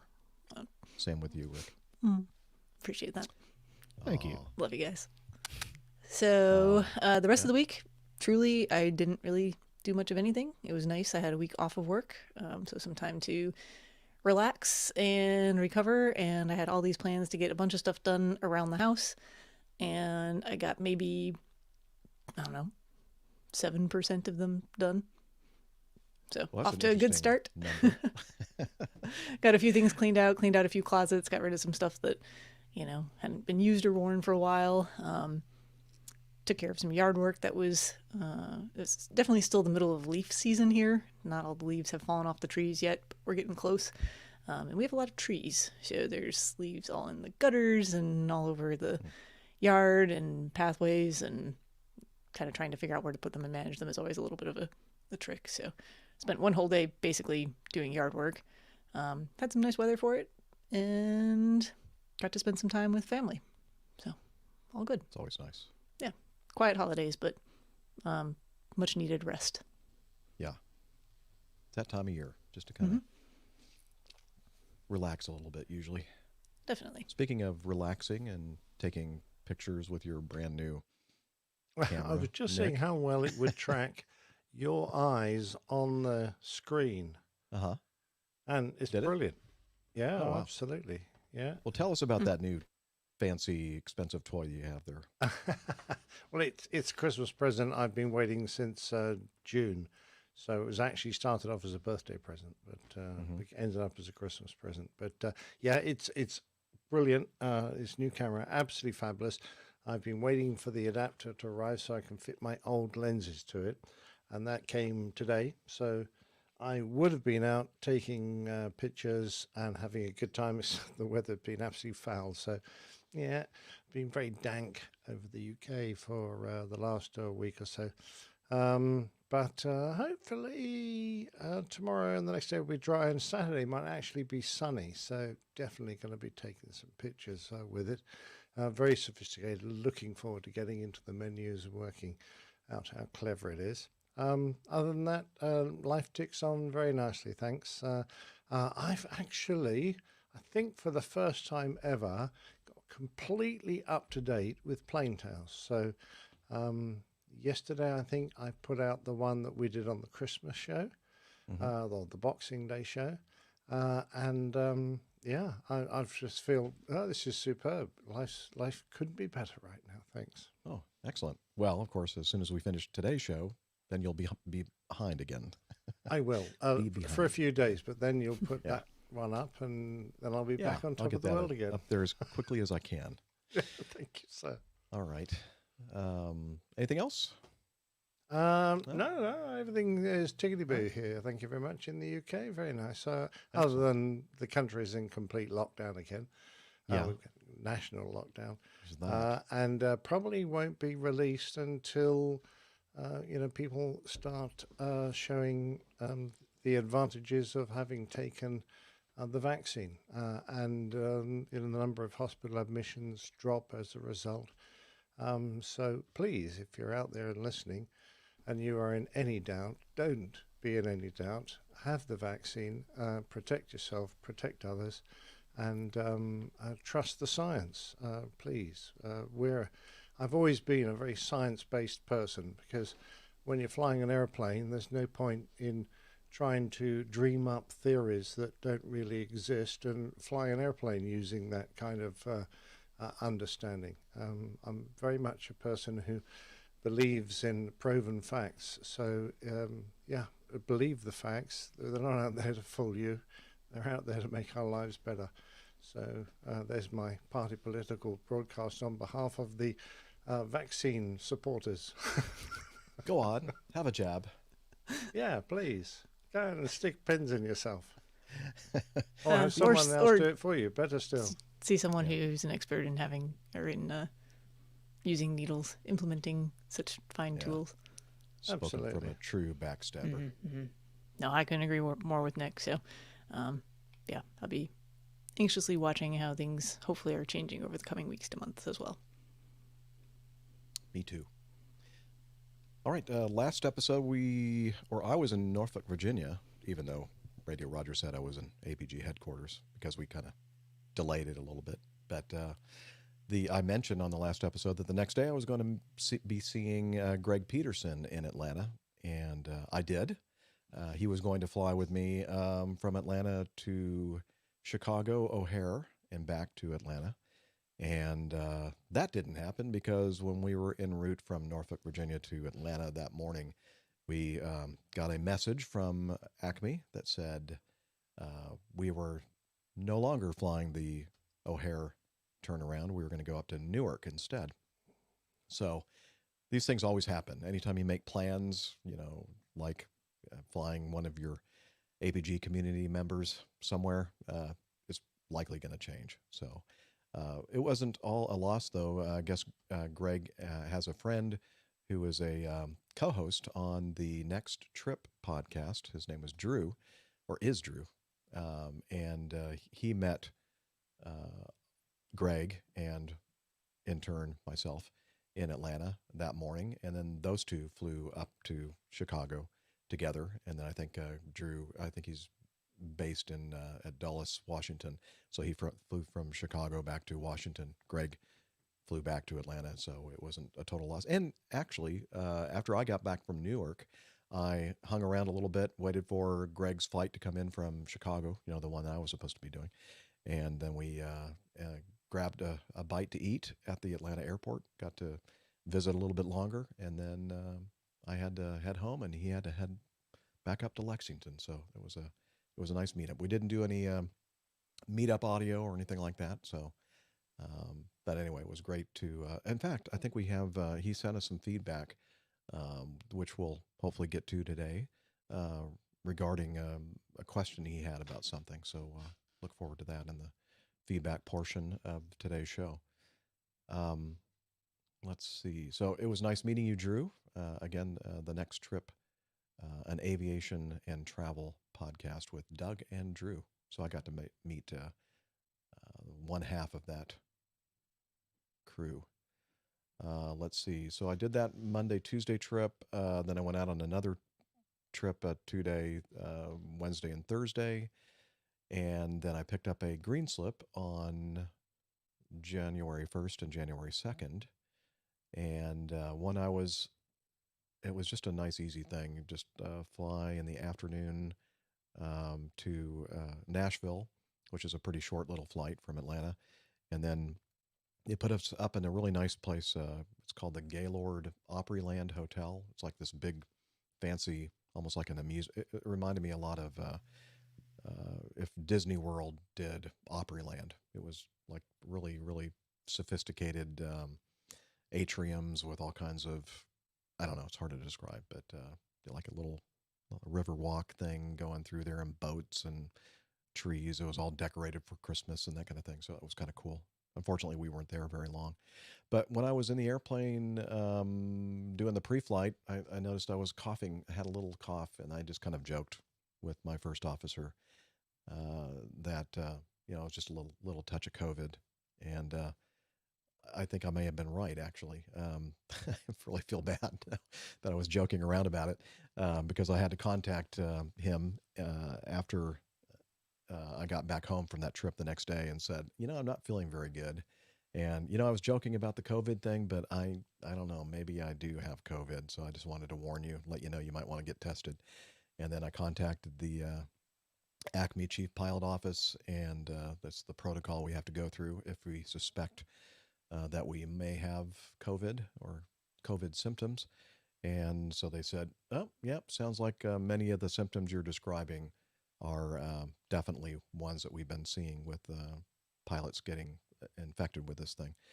So you're off the next 2 trips, no fly stat. And the good news is that it's not being charged against my sick leave balance, which is kind of nice.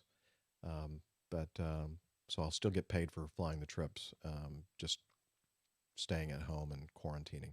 I did send off for a test on Monday and hopefully getting the results later today or tomorrow. And so I'll know for sure whether or not I have COVID or not. But I've been kind of feeling not very good, but not really terrible. So if I do indeed have COVID, I have pretty mild symptoms. So that's good. Well, the good thing is that you have a 99.9% chance of surviving, so I think you'll be all right. Yeah, I'm hoping that I just rather not go through the whole going to the hospital, ICU, and ventilator thing. That's what I'm trying to avoid. Mm-hmm. So, but I don't think that I'm anywhere near that kind of infection. So, if I even have it, so we'll see. But that's pretty much been it for me. So when I got home from the trip on Saturday, I just kind of battened the hatches down in the bunker and been self-quarantining and just keeping to myself just so that I don't infect anybody else. So trying to be a good boy. Glad you're feeling okay enough, and glad you're feeling okay enough to do the show today. Yeah, me too. A little foggy, but I know it's hard to differentiate between Jeff, the amount my normal you drink, fogginess. it's just like normal. I know. See, I knew you were going to say that. Let's see. What else was I going to say? Oh, I mentioned the the RWY runway deck playing cards from JP Kiernan Lewis on the last show, his Kickstarter. Larry Gregory said, hey, looks like it's too late. It was sold out. And I got this message from JP. It says, thank you so much for the shout out on the show. Glad the cards got to you okay. I'm actually working on a new deck with airports from around the world, an international edition. And I also just ordered a new batch of the original U.S. edition after running out last week. So that's what happened, Larry. He ran out, and they're making some more. So check out the Kickstarter project URL, which I'll have in the show notes sometime in the future. Maybe you'll be able to order some. And what else? That is about it, I think, for me and the rest of us. Looks like Liz is still without power. She has not rejoined us in the on the StreamYard backstage or whatever you want to call it. So, but she's watching us. We're getting messages from her, so she must be using her phone to watch the to watch StreamYard. Okay.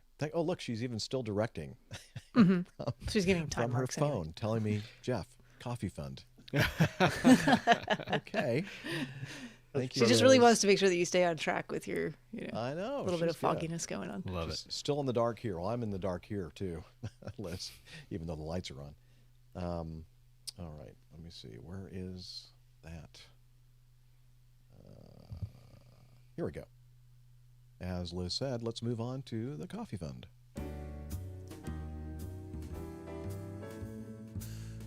Johnny, how much more coffee? No thanks. I love coffee, I love tea, I love the APG community. Coffee and tea, and the Java and me. A cup, a cup, a cup, a cup, a cup. Oh, yeah. Well, we have the Coffee Fund here at the APG, your way to support the show financially, and a couple different ways to do it. One is the Coffee Fund Classic method. I just realized my graphic here, I forgot to change the heading. That should say Coffee Fund Classic right there. Folks using the Coffee Fund Classic method since the last episode are Rich from Sheffield, Andrew Watson, Alistair Kerr, Becky Rausch, Randy Ackerman, and Anthony Smithson. The other way to support the show via the Coffee Fund is to become a patron of the show via Patreon. And that's patreon.com/airlinepilotguy. And Michael Rogers, yay, as a new producer. Thank you, Michael, for becoming a patron of the show. If you guys want to join this great group of folks who support us financially, please look into it by heading over to airlinepilotguy.com/coffee. And you can find out all about it there. We do really appreciate it. Hopefully you'll join them as well.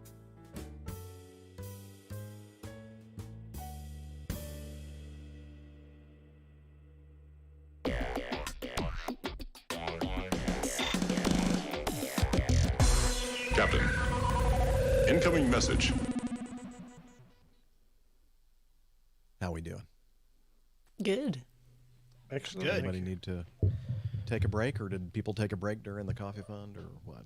I think Nick took a break. Okay. Yep.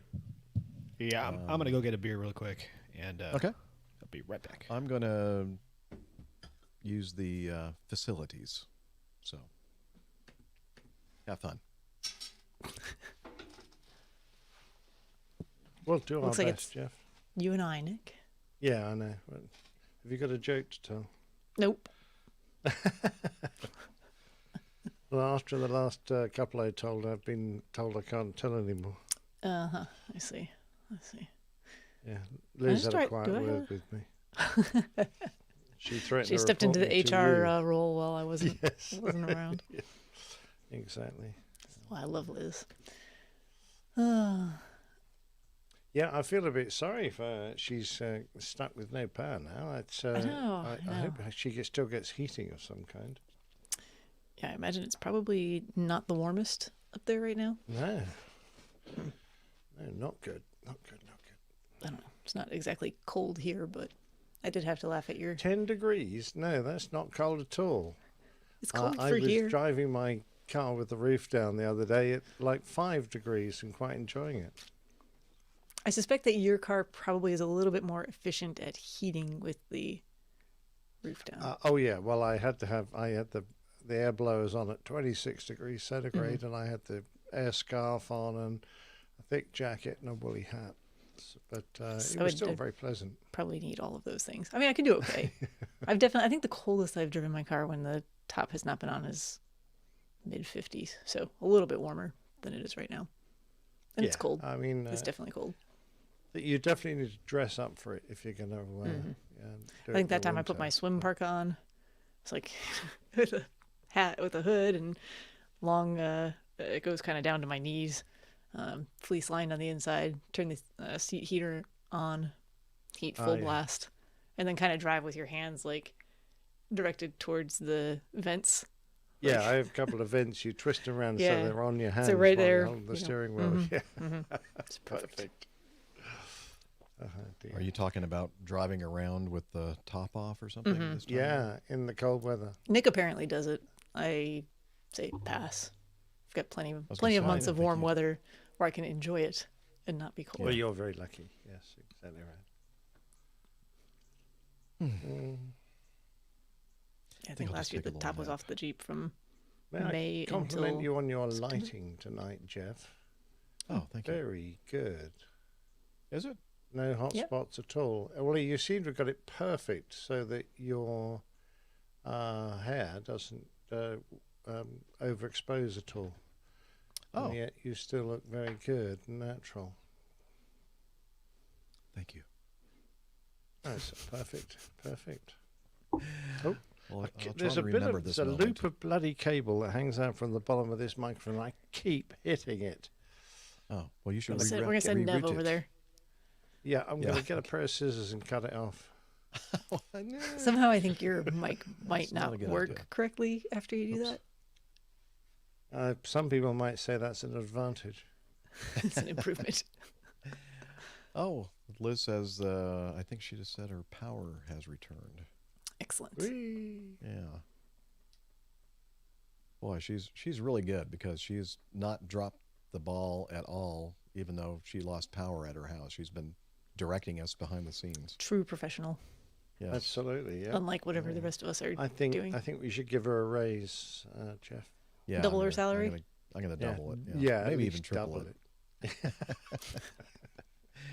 She put video in StreamYard for #1. Power back, just waiting for my modem to recover. Okay. What you got there, Rick? Yay, there she is. This is a. I'll show you right now. There we go. This is. I've only found this here in the Southwest. It's made by Modelo. Mm-hmm. There it is. Gelada. But it's got tamarind and chili in it. It's really interesting. Spicy. Well, yeah, hang on. Is it? Are you supposed to shake that beer? I was going to say. Is that advisable? Here. Oh God! Can't wait till you open it now. Yeah, make sure you're pointing it away from the computer when you open it. Yeah. There we go. Hang on. I'm going to take I don't think that's what the directions say. So it's good stuff. Nick's going to get the shot. Yeah. All right. Okay. Spraying all over the place. All right. You ready? Yeah. I'm going to put it on YouTube. Good It stuff. Wow. was a bit of a disappointment. Well, welcome to my life. Said the actress to the video. Exactly. All right.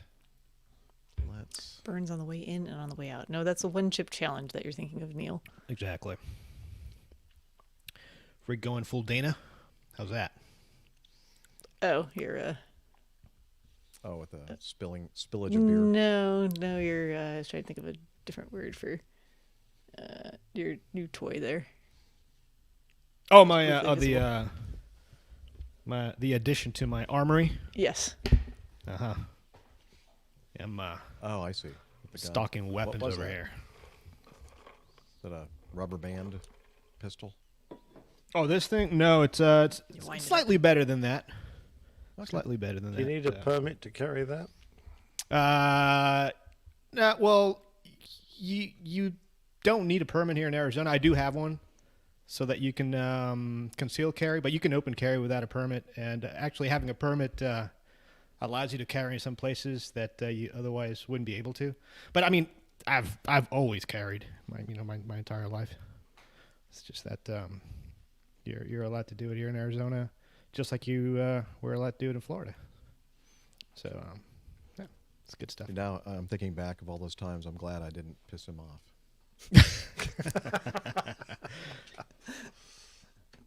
Okay.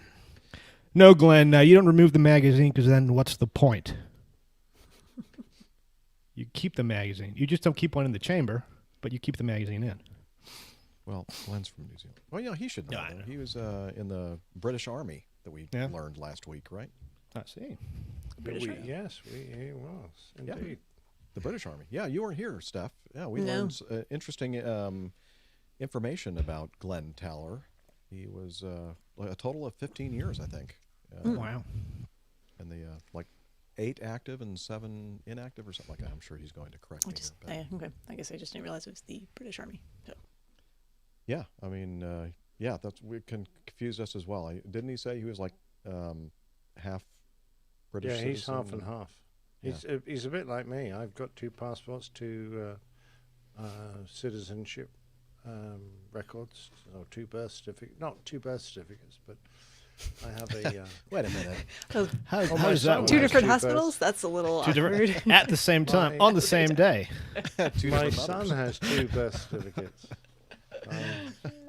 Because when he was born in Australia, because he was born to a serviceman overseas, he was given a British birth certificate, and he got an Australian one as well. Oh, very nice. Yeah, the Australian one actually was beautiful because it was their bicentennial year. So all the kids born on that year got the most fancy, fabulous birth certificates. They're really super. Very cool. So Glenn tells us he clears that up. I shorted him about 14 years. Oh, he was 29 years.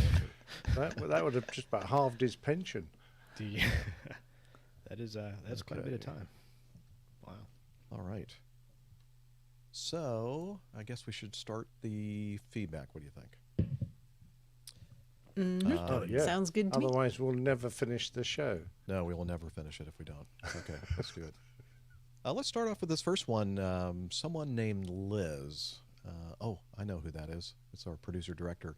Saw this and decided it was feedback worthy, and it is a video.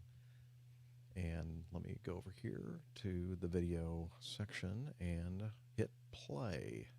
And finally, there are many uses to which the Israeli army could put one of its high-tech drones, but the latest is saving the life of a rare and near-helpless vulture chick that lost its mother.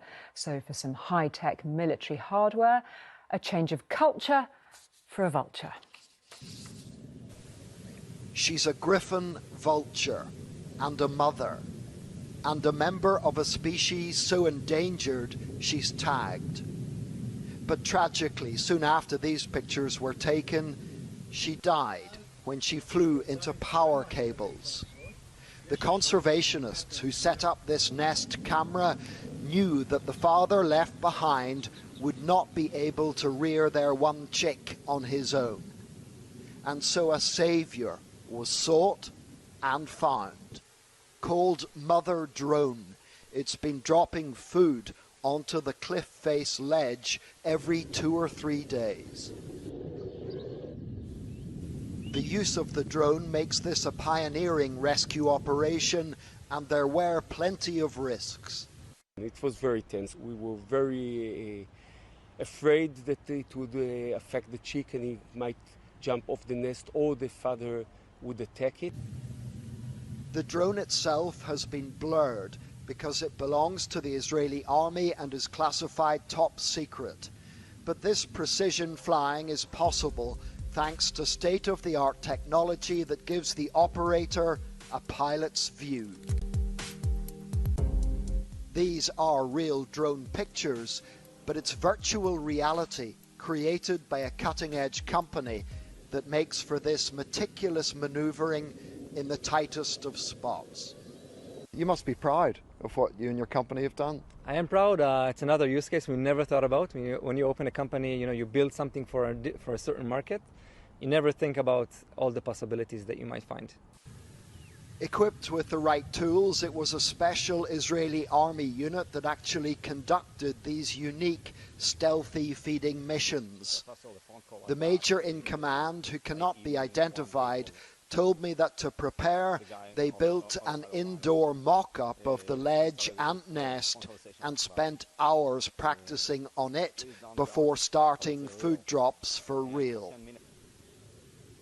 The chick has discovered that there's no such thing as a free lunch, but it's been able to fight off thieves and to grow thanks to the food provided by its father and by Mother Drone. The collaboration between the army, the tech company, and the conservationists got the ultimate endorsement this week when the chick flew for the first time.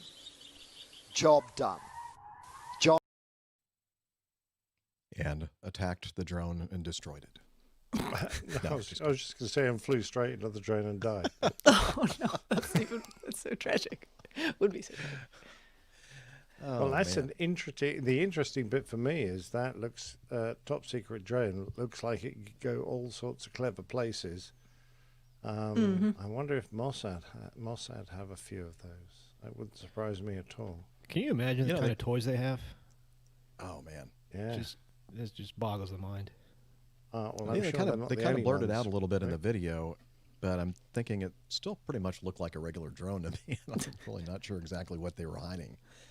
I don't know. Well, that high-def footage they had of it, they didn't want you to zoom in on any secret technology. Yeah. Anyway, it's a very clever use of a drone, for humane good. or humanity, for good. Not humanity, for... Vulture-manity. Vulture-manity?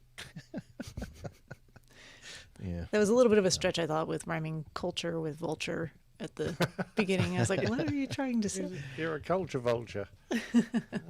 By the way, that was the ITV network. That was that video from them. We'll put the link to it in the show notes in case you're listening to the audio-only podcast. Pretty interesting footage there of the environment that they were having to operate the drone. And all right, thanks, Liz, for sending that in. And fingers crossed that you'll keep the power on there in Toronto. Moving on, this is an interesting one. Nick sent this in, not our Nick Anderson, but Nick Benson, who's the chief av geek on Jet Tip. He's in Burnsville, Minnesota, and this is actually a link to an article that he authored. He said, hey, Jeff, enjoy your show. Thought you might get a kick out of the story. I must admit I'm proud of the headline. And the headline is thus: Swirl in airlift. Irregular Antonov flights deliver relief to Phoenix laxative factory. Very little punny action there. I see. Let's see. Picture of an AN-124-100M departing Minneapolis-St. Paul for Phoenix on December 13th. Again, this will all be in the show notes. You can look at the pictures. Aviation enthusiasts have been scratching their heads wondering about a series of flights being operated by Ukraine's Antonov Airlines between Mumbai and Phoenix.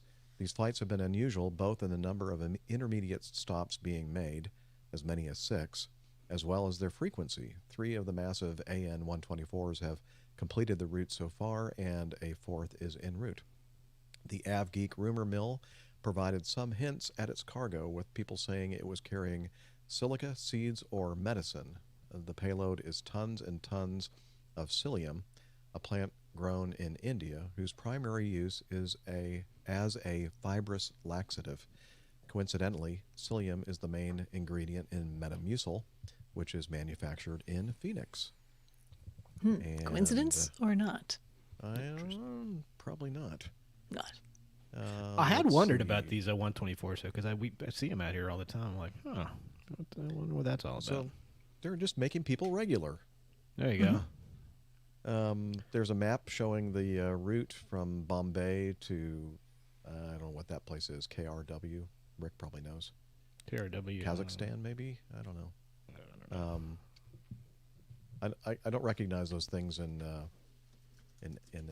Asia. Something or in Europe. Turkmenistan? Turkmenbashi Airport? Oh, look at that. It's right there in the narrative, if I just kept reading. Yeah, Turkmenistan. And I was so proud of my detective Turkmenbashi. skills there for a second. Very good. I'm thinking, how does she know that? Oh, I see it right there, too.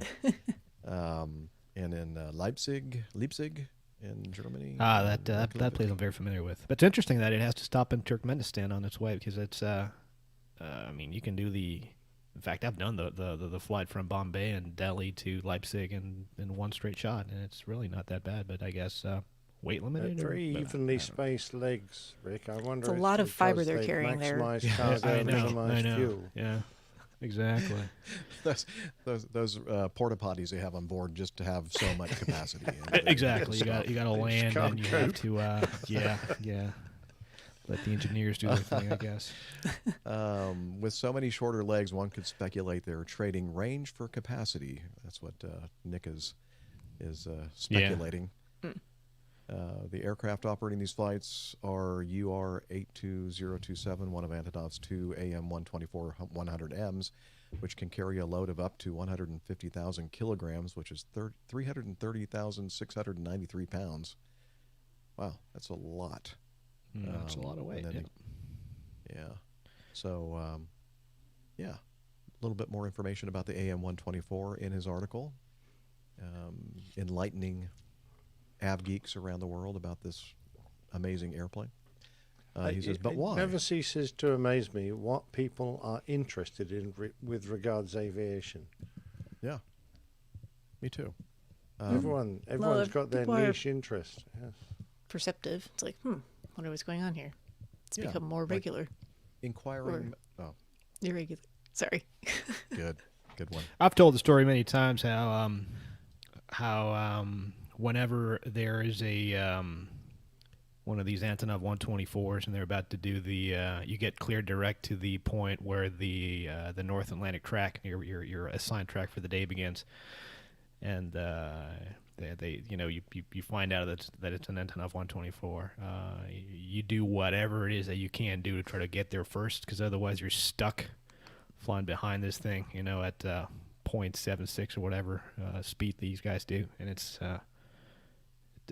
not a good day getting stuck behind one of these. So controller is saying it kind of constipates the track. Exactly. It does. Constipates the track. Precisely right. She's full of them today. Oh, she is. She's on a roll. Yeah. I think they've got something that might be able to help.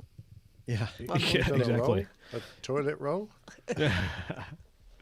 Yeah, Nick, toward the end of the article here, why exactly are these flights taking place? Neither Procter & Gamble, who produces Metamucil, nor Antonov Airlines have responded to requests for comment on the story. Bulk agricultural commodities in these quantities getting shipped between India and Phoenix would usually make the trip by ship in an intermodal container and then by truck or rail from the coast. The circumstances leading to shipping by air would have to be pretty unusual. There are some stories about the impacts of COVID-19 and severe weather on Indian exports, but it'd be nice to hear from someone with a real scoop. If you have any insights, please reach out. And he gives his email address there. So anybody listening, if you know what it is, of course by now Nick probably already has discovered what it is. But let us know, Nick, if you do find out why they're shipping this via air instead of more normal intermodal kind of shipping. I'm curious, Rick. Has the price of moving air cargo increased during the pandemic or decreased? I don't know. I'm sorry, Nick. What was that again? Same. Has the price of moving cargo, is it cheaper now? No, it's gone quite up. It's gone up quite a bit actually. Yeah, demand's gone up, so the price has gone up. I'm like Nick, my namesake there, wondering why they're shifting this by air unless they got a dire shortage. I have no idea, but the price has gone up substantially. It really has, especially with COVID and everything else. So, but again, as you say, why? I mean, why use it? Why use it? It must get there, I guess. And I love Micah's suggestions for a show title: Regular Flying. That's good stuff. Or irregular flying. Or irregular flying, right? All right. Well, Nick, thanks for being a listener to the show, and you're welcome. Thanks for sending in that feedback. Not you, but thank you, Nick Anderson, as well for. Well, we haven't heard from Dana in a while, and he sent us some audio feedback regarding his 737 operating experience and more. So, without further ado, let's hear what Dana has to say. Hello there, Captain Jeff, Captain Nick, Dr. Steph, Captain Rick, and executive producer Liz, and the rest of the VAPG community. This is Dana, and looks like in my final installment of the training update on my 737 transition and how that all went. And honestly, I'm going to focus a little bit on my OE, but I wanted to spend some time flying the aircraft before I gave my final update, because I want to see how the aircraft really is and what I really think of it. I'm not going to give a full detailed brief on it because, well, I only have about 10 minutes. I don't want to go too long today. But I'll start off with how my OE trip went. Operation experience, if you're not familiar, an IOE, initial operating experience. You know, I got to be honest with you, when you first meet the gentleman you're going to fly with, the fellow pilot, which happens to be the line check airman, and you immediately hit it off, you can tell that it's going to be a great trip. That's exactly what happened. Jim, who is a line check pilot, gave me my line evaluation. I had a 4-day trip, and up until this point, I had never flown so many long legs in my entire career, and it was no exception. My absolute first leg on the 737 was between Atlanta and Los Angeles, blocked for 4 hours and 30 minutes, and the seat was 4 hours and 11 minutes as the time would fly from takeoff to landing, and it was a pretty long leg. I wasn't used to it. However, Jim and I, again, hit it off so well that we were getting through all of our required talking points, and certainly because I was a captain, a lot less talking points other than just talking really about the 737 itself. I continued that day up to Seattle for a nice layover. I'm not going to go into too much into layovers because, well, we've all talked about them, but that was my first layover in Seattle ever. Of course, with the world upside down, the Seattle area pretty much shut down, to be honest with you, so it was hard to find anything good to eat and or anything to do. But it was certainly very interesting to be there because I hadn't been there in so long. The very next day, I went to Seattle to Boston. That was blocked at 5 hours and 16 minutes, or a total of 4 hours and 40 minutes in flight. And that was the longest flight I've ever flown in my entire career as a pilot. And that total mileage, and I'm looking it up right now as I'm looking at it, was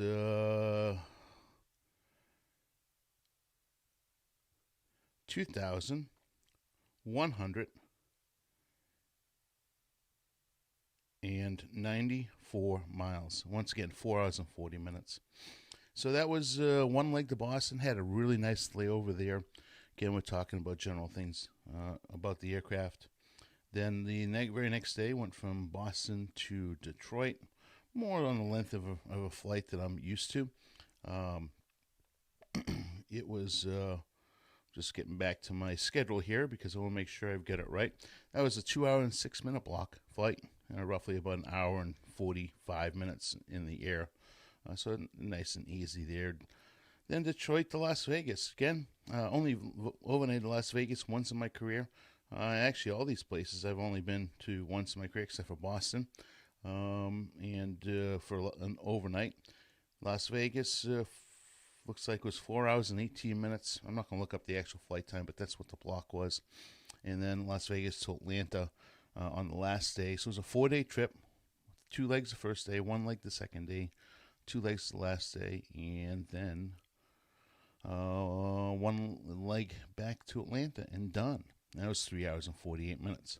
So total flying time I did was 22 hours and 21 minutes on whopping 6 legs. That's a lot of air time that I'm not used to. But I'll be honest with you, it was a very nice trip as far as OE goes, and my checkout was just fine. It went very well. As a matter of fact, no further training was required, and which was a nice thing. I was expecting actually to at least have 2 trips, but because of my experience in the hours I have with the company, that was not required. So it was a very pleasant surprise. Now, one thing I will say is that one of my biggest disappointments on this whole trip is I was doing all this great flying. I flew from all the way across the country, over the Rocky Mountains, up over the Cascade Mountains, up over the Pacific Northwest, all across this beautiful country of the United States. And of course, that's when we had the major fires going on. So honestly, I didn't see very much of terra firma, the Earth, the entire 4-day trip. So being that it went so quickly, and we talked a lot, it really didn't. It made for a very interesting flying instead of being very bored sitting there looking into oblivion. So that's about it on the OE. As I said, it's all done. I decided to wait a few weeks, actually about a month, and I'm just coming up on 2 months now, before I went ahead and gave you an update. I have to admit the 737 is a very nice flying aircraft. Especially in the landing phase, as far as I'm concerned, compared to the Mad Dog, it's a bit easier to consistently land nicely. It does have its issues that I see with the aircraft. I'm not really going to sit here and complain about them, because right now, being that the world is where it's at, I'm very fortunate to be in the position I am, flying an aircraft. And want you each to know that I'm thinking of each and every one of you every day while I'm at work, because I miss the community and know that you guys are out there. I've had so many of you reach out to me and say, we miss you. How have you been doing? How's the aircraft? Blah blah blah. And anybody that's reached out to me directly, I've given them a pretty good brief as to what's been going on. I will say this, as far as my comparison to the MD-88 in this aircraft. Most people think I'm probably a little crazy. And Rick, for you, Captain Rick, I got to tell you, it's not a Boeing 767 or 57 or 777. This aircraft is based on the 1960s design, and it hasn't really come much further forward from that, other than they've stretched the aircraft, and they've gone ahead and put really nice, cool avionics in it with those flat screen displays. But I got to tell you, some of the automation on the 88, especially systems-wise, and everybody here knows I'm kind of a systems guru, especially about my 88. I got to admit, the 737 systems are a bit antiquated in some respects. But I'm not going to sit here and dwell upon the bad things on this aircraft, because it's a nice aircraft. It's done very well for Boeing, for passengers, and for, of course, the people that love to follow these crazy things called aviation or airliners or airplanes. All of us aviation geeks out there. So all in all, I have to say I'm very satisfied, happy I'm flying the aircraft, and I'm out and about enjoying the flying on it, which is very different from everything else I've ever done in my career. As I kind of alluded to on these legs that I've never flown before, well, guess what? I'm continuing to do that because I'm relatively senior, and I can't say I like transcons. I really can't say I do, because it's a lot of sitting for a long period of time.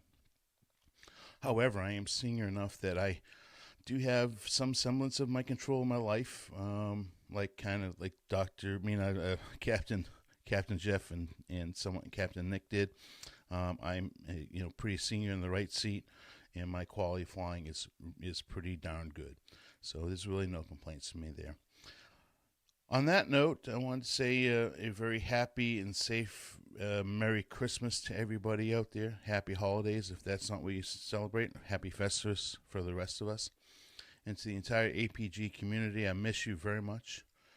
I'm always thinking of each and every one of you every day, and know that I'm positive that things are starting to look a little better. At least I hope we can look back and say 2020, we hate you, and 2021, here we come, because we have nothing to do but look up to the future and hope that things get better for each and every one of us out there. So on that note, happy holidays, Merry Christmas, and a very happy New Year to each and every one of you. I'm going to send it back to you, Jeff, in the studio. I hope everybody has a very, very nice day. Bye-bye. Thanks, Dana. Very good to hear from you and get all caught up with the new jet. Doesn't seem entirely enamored with it, but getting on with it okay. Yeah. Yeah, it's very, very nice. It's and it's true, Dana. I mean, you're talking about technology from the early '60s, and it's been that has most decidedly evolved. The pilot airplane interface has certainly gotten a lot better. But yeah, you're right. It is an old design, and as we all know here, it still goes down to dollars and cents, trying to keep everything on a common type rating, and trying to keep the aircraft as close to the original as possible for fleet commonality purposes, and so that's what it goes down to. It's I've never flown the 737. Maybe one day I will, but I've heard good things. People that fly it do love it. I don't know if I would. The one thing that I would probably have to get used to is the sound of the trim wheel constantly going off. That's something that I've never flown an airplane with a trim wheel exposed. And every airplane that I've flown, I know that the and obviously Captain Jeff's going to be able to confirm this. When the horizontal stabilizer moves on the Mat Dog, I don't know if it does on the 717, but you actually get a bitch and Betty out there going stabilizer in motion, something like that. Is that? Yeah, it makes a horrible sound first, and then if it goes for any length of time, then stabilizer trim, or stabilizer motion, or something like that. Right. But that's more irritating to me than the 727 had the same type of trim wheel movement that the 73 has, and believe it or not, you just kind of get used to it. Even that obnoxious sound in the Mad Dog and 717, you don't even notice it after a while. Oh, really? Yeah. Yeah. Well, that's because you're deaf by then. Excuse me. What did you say? What was that? Yeah. Sorry. Are you guys saying anything? I can't hear you. I see your mouths moving, but don't hear anything. Yeah. Or hey you. Like okay. Or hey you. Or you. You. All right. Let's move on to 4 from Ray. Recently discovered your podcast and fell in love with it. I listen to it every day whenever I can to catch up, starting from episode 1. You know what that means. I've only just made it to episode 40 with a long way to go yet. One of the topics you explored in one of the episodes I've listened to was language versus situational awareness, specifically when ATCs and pilots are speaking in different languages, leading to the loss of situational awareness for pilots who are not fluent in the local language. I had such an experience in 2009 in Peking. I was a passenger on a United 747-400 operating United Flight 850, a nonstop to Chicago O'Hare. First, some background information. At the time, I was a frequent visitor to Beijing due to work commitments. Consequently, I have become quite familiar with that airport. At that time, United passengers could listen to pilot communications on cabin channel 9. I was a loyal listener. Being an aviation geek and being familiar with the airport, I could follow along with the pilot communication well enough from gate to takeoff for the most part. In China, most domestic pilots communicated with ATC in Mandarin. Only foreign pilots spoke English. Consequently, foreign pilots were completely dependent on ATC to give them correct instructions to avoid disasters. When you combine this with the fact that much of China's airspace was controlled by the military who were not open to being challenged by mere civilians, you see a truly toxic brew. I had such an experience in 2009 at Peking. That day, that's Peking, right? P-E-K? Okay. Yes, that's Peking. Or Beijing. Beijing, okay.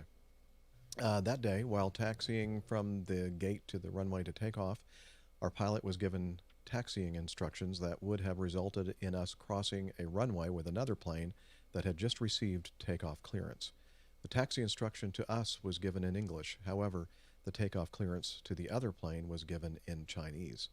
I'm fluent in both languages, but I didn't know whether our pilot was or not. As soon as I heard the instruction, I immediately alerted the flight attendant in the jump seat across from me.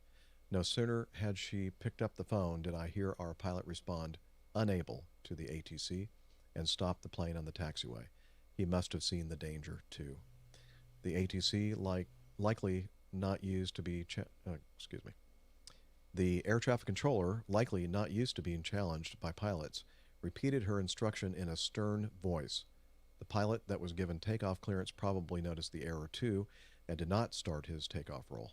However, being Chinese, he did not challenge the air traffic controller. Meanwhile, the air traffic controller repeated her instruction a third time in an even sterner voice, to which our pilot responded, "Unable, I refuse to kill everyone on my aircraft." Ooh. By then, a scene had been caused and there was a long line of planes stuck behind us. Finally, a different air traffic controller took over, gave correct directions, and we were in the air.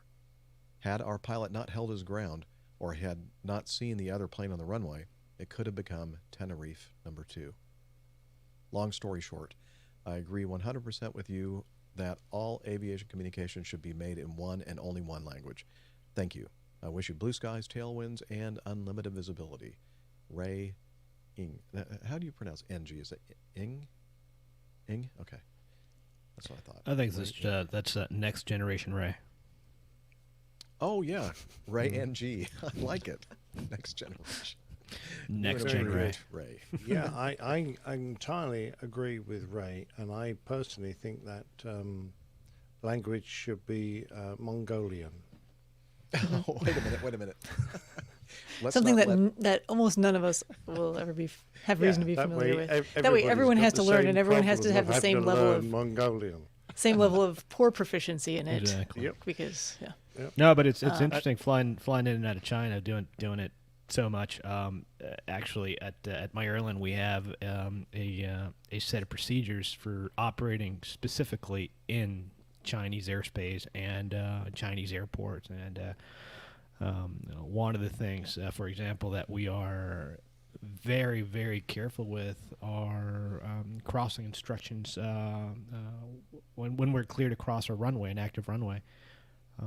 You may be cleared by ATC to cross a runway, but we're not allowed to do it until we call back and actually get confirmation that we are in fact cleared to cross that runway. And oftentimes, airports like Beijing and Pudong in Shanghai, where we operate quite a bit, these are airports that are just huge. And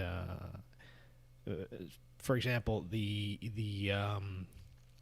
cargo apron at the Shanghai airport sits on the west side of the airport. And when you take off and you're going to operate a flight to the east, you almost always will take off from the easterly runways. Runways at Shanghai are 3416, so the north-south runways. And so when you take off and fly, for example, to Japan or over to Anchorage or LA or whatever the case may be, you will almost always have to taxi all the way across the airport and cross 3 active runways before you get to your actual runway. And so it's very important to make sure that you are indeed cleared to cross that runway. And there are other procedures in place where you turn your transponder on traffic advisory and resolution advisory. You look at the traffic on final to see if there's in fact the area is clear. You switch all your lights on, and when you're cleared to cross that runway, you make sure that you don't cross the parallel to that runway if you're not cleared, because oftentimes they'll do that. They'll clear you to just cross one runway and not the other one. So you have to be very careful not to cross both runways if you're not cleared. If you're only being cleared to cross one, so add to that the fact that some of these controllers are not the easiest to understand, and you can find yourself in trouble very, very quickly. So it behooves you to take things very, very calmly and methodically and slow. So. Absolutely. It's an interesting thing that Ray was able to listen to both sides of the conversation. That would normally be extremely rare because I don't think I've never met a pilot who can speak Mandarin yet. They've obviously lost Chinese pilots. Yeah. Just all the Chinese. Well, not all the Chinese, but the experience. Chinese pilots who grew up speaking Mandarin probably speak it pretty well. Because actually there are an awful lot of Chinese dialects. I have come across a lot of military pilots. The military pilots tend to be the guys you come across en route, so they're controlling large sectors. Once you get into the airport environment, you're usually speaking to civilians. So, but that doesn't change the point you made that some of them can be quite autocratic, a bit like going to New York's JFK, I would say. Interesting. Well, I was going to say, is there a story behind that comment there, Dave? Personal experience, How long perhaps, have or you hypothetical. Stories from friends. Yeah, No. I've heard that. I was just thinking it was interesting because we just had this conversation, or very similar conversation, not that many episodes ago, about the same theme or topic came up, and this was someone who was listening back to episode 40. So it's certainly something that's comes up from time to time and is going to continue to be something that can be an issue so long as people of the world speak different languages. Yeah. And this particular situation is one of the reasons why I'm in such favor of implementing the runway status lights that are autonomous lighting systems that are embedded in the pavement of runways and taxiways, and they automatically turn red when other traffic are in certain positions, and and it's completely not controlled at all by air traffic control. So just in case they make some kind of a human error, clear for somebody for takeoff when they probably shouldn't have, and that would prevent a situation like this from occurring. So looks like we have about 20 airports in the U.S. that have these systems installed, and I'm hoping that they'll install them in all the No, big I airports. absolutely love that system. It's just no guesswork whatsoever. Lights are red, you can't go, and it's I think it's brilliant. The only problem with it, of course, is it's damned expensive. Yeah. Because you've basically got to install a brand new set of lights in every runway and every adjoining taxiway, which is, I have a feeling that a damn great big searchlight, one searchlight pointing at each junction might have done the job, but we've gone for the really sophisticated version, which works fine. And they're prettier. They are indeed pretty. It's like watching a little Christmas tree light up in front of you. Oh, look at that. interesting. Well, we talk about runway incursions on I forget, it was one of my 747 recurrents. We had a little bit extra time at the end of a session. Obviously, things went well, thankfully. And the simulator instructor was a former Air Force One guy, and he told us about a maneuver that they practice where you'll have Air Force One or the 747. Let me guess. They're like the chauffeur drivers that can do a 180 on the handbrake and then go roaring off in the opposite direction. Go the up. No, very, very, very close. But it's actually I find it even more interesting. So what they do is they'll have an airplane ahead. I'm trying to block Air Force One's takeoff run. And so what they'll do is they'll go from takeoff flap, which on the 747 is either flap 10 or 20, usually flap 20. And then they'll go from flap 20 all the way to flap 30, and this will cause the airplane to balloon and stay in ground. So that'll be just enough to go over the top if things work out fine, over the top of the aircraft that's across the runway, and that'll keep the airplane in ground effect until you get fast enough to be able to fly out of ground effect and fly away safely. And he demonstrated it, and it was quite the interesting maneuver. And, Well, that is intriguing. I had no idea that that's something that they did. But I'll have to try that on my next trip. See how that works. On the exactly. How that goes. Yeah. AppHerald.com. I can't wait to see Acme 717. that database. Simon will have a field day with that one. That's cool. All right. Well, Ray, thank you very much for listening to the show. I'm glad you love it, and good luck with your APG syndrome. We're working on a cure, but we haven't found it yet. Muhammad sent us some. He was in the chat room. Yeah, he had to go earlier. That's right. He had to leave, didn't he? Yeah, time zones got the better of him. What time is it over there? Like late. Really late. Yeah. He is a trainee, Iraqi aerodrome air traffic controller, requesting some advice, and he sent us in some audio feedback. So let's take a listen. Hello, Captain Jeff. Hello, Captain Nick. I am Mohammed from Iraq, Baghdad. I am very pleased and very happy to be in touch with you guys. I will brief you about me a little bit. I'm working in Baghdad International Airport, Oscar Romeo Bravo, India, as air traffic controller.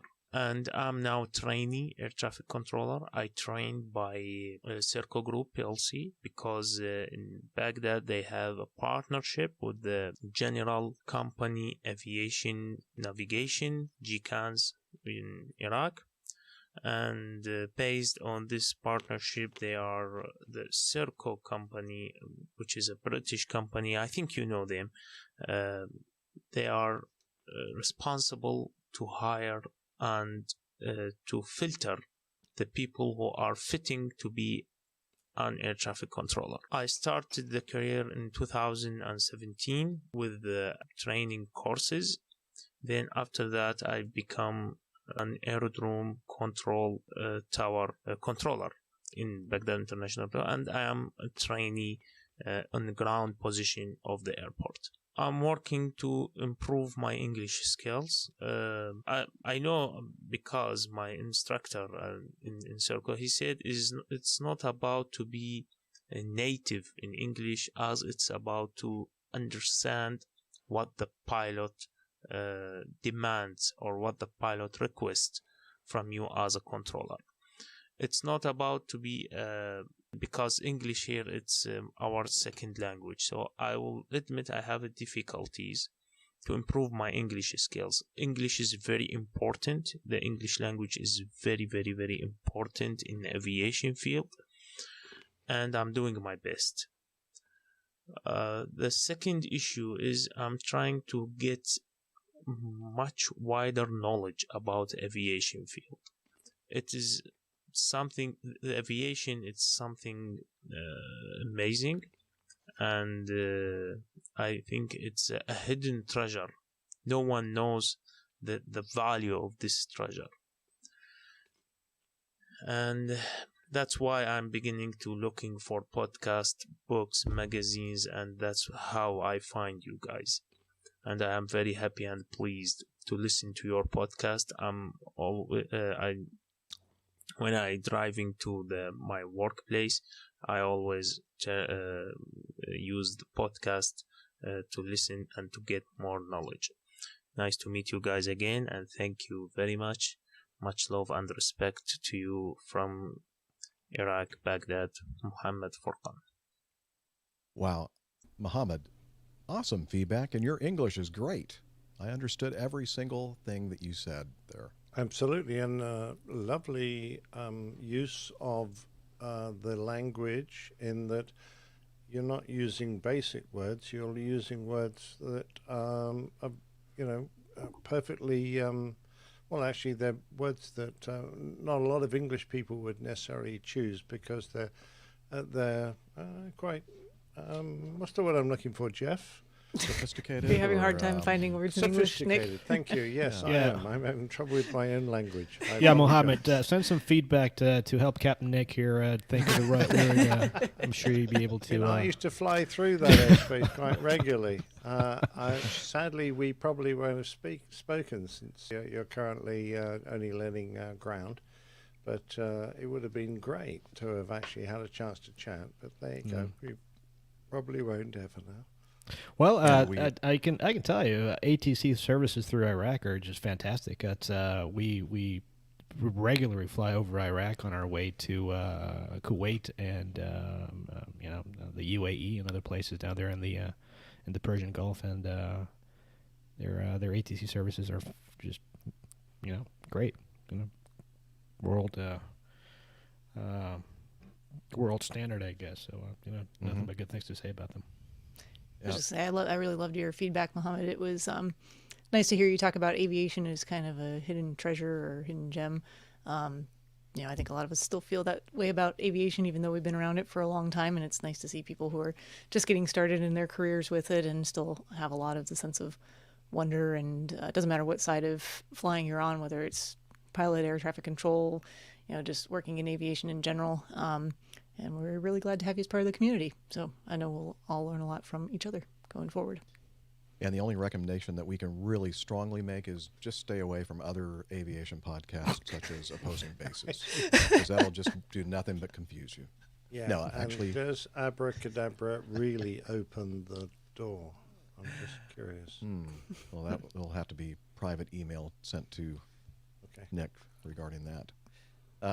But actually, somebody had told me, I think Liz told me that Mohammed earlier in the chat room, we had given him the advice to listen to Opposing Bases Air Talk, and he did, and he's so glad that he was given that advice from us. So, awesome. Yeah, but to be fair, their use of English is basic in the extreme. True. So I wouldn't listen to them too closely.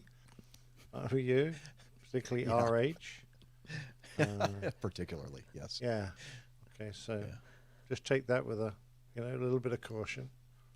Well, you learn things from people that do things the right way, and you learn things from people that do things the wrong way. So that's probably there's true. always something Jeff. to be learned. Yeah, absolutely.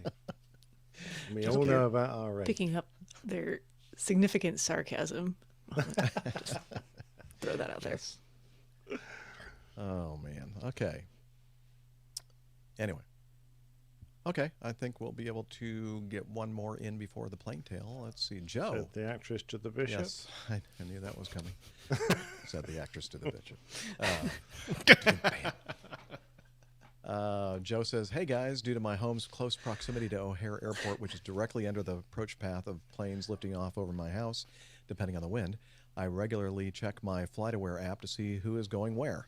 On December 27th, I noticed this Qantas 747 traveling from O'Hare to JFK, which struck me as odd. I'm an av geek and plane spot as a hobby and don't claim to know much about airline operations, although I vaguely remember reading that Qantas was retiring their 747 fleet months ago, and believe you all spoke about it in previous shows." He's right. "I'm assuming this would be a cargo-only flight or a farewell U.S. flight as the Queen of the Skies signs off from the States. If you guys have any insight on this flight, I'm very curious to know. I'd love to see it if it is a normal cargo route. I'm a huge fan of the show and keep it up as the best podcast around." And again, that's Joe Meredith. He says tailwinds and all that stuff. Ooh, I know the answer, but I think Rick can Do you? probably explain this a whole lot better than me. No, go ahead, Steffi. I'll just supplement whatever you. He'll just So first of all, I'm going to correct say you I'm when he going to feels guess that it was probably typical Chicago weather on the day when you took this screenshot, Joe, and perhaps you were not able to see the aircraft visually or directly. I mean, I grew up in Chicago. I know how the weather is in December. It's often overcast and low overcast.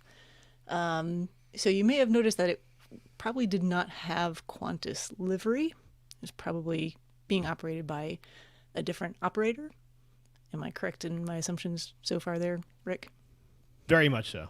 Okay. This is what we call an details from here. ACMI operation, aircraft crew maintenance and insurance type arrangement, where you operate an aircraft on behalf of someone else. So basically, in this particular case, Qantas hires out to an ACMI carrier to fly their cargo around, and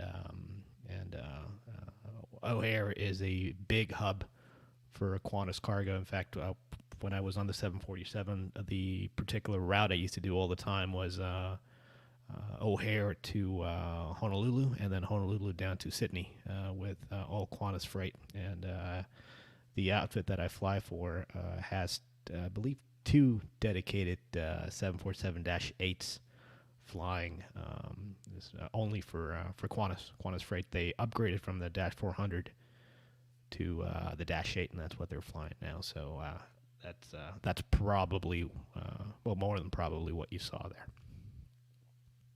Very cool. Interesting. Good detective Well work, done, guys. Yeah. Yeah. Mm-hmm. All right. Well, there you go, Joe. You came to the right place. We answered your question with at least 50% certainty. At least. Yes. And yeah, probably closer to 100% in this case. All right. I think that one was pretty spot on. Yeah, I think so. Yeah. We can be pretty confident in our answer. Okay. There. So we'll do a double 50% on that one. There you go. Ding, ding. Ding, ding. Thanks, Liz. Wow, it was several times. Wow, it's just flashing back and forth. Wow. Oh, the things you miss if you're not watching the video. What, Liz flashing back and forth? Yeah, flashing things going on. Is it time for Plain Tales yet? Yeah, it is. I think right so. Okay, good. Okay. So, yes, you're right, Steph. It is that time of the show, the best part of the show, which is, of course, the old pilot's plain tales. Here we go.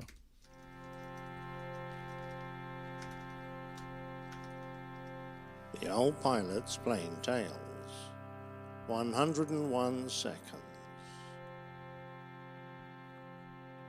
It was on the very first day of 1978 when the Air India 747 started up and taxied out for a departure from Mumbai's Chhatrapati International Airport, then called Bombay's Santa Cruz. On board the aircraft, named the Emperor Ashoka, were 190 passengers and 23 crew, including the experienced flight crew, who had amassed over 33,000 flight hours between them. It was the second time that they had tried to depart, as their first attempt had been brought to a halt when it was discovered that the Boeing's number 1 engine wasn't responding to throttle movements. They taxied back to their parking position, and engineers came on board to look at the fault, which was cured in only a few minutes, but the delay that they incurred ensured that they were going to depart in the dark. Had they taken off just a little earlier, even in the dying half-light of sunset, it's doubtful that any of us would know about Air India Flight 855, let alone want to talk about it. Having fixed the engine problem, the aircraft was in good shape, and there was nothing to suggest that this wouldn't be a routine flight. Many of the passengers on board were heading out to the oil-rich Gulf states to take up jobs there, and were leaving families and loved ones behind so that they could earn good wages to send back to India. The Boeing 747 they were in was one of the most exciting airliners of the time, as it had opened up air travel to the masses, when previously it was the purview of the well-heeled jet set, those who could afford to fly.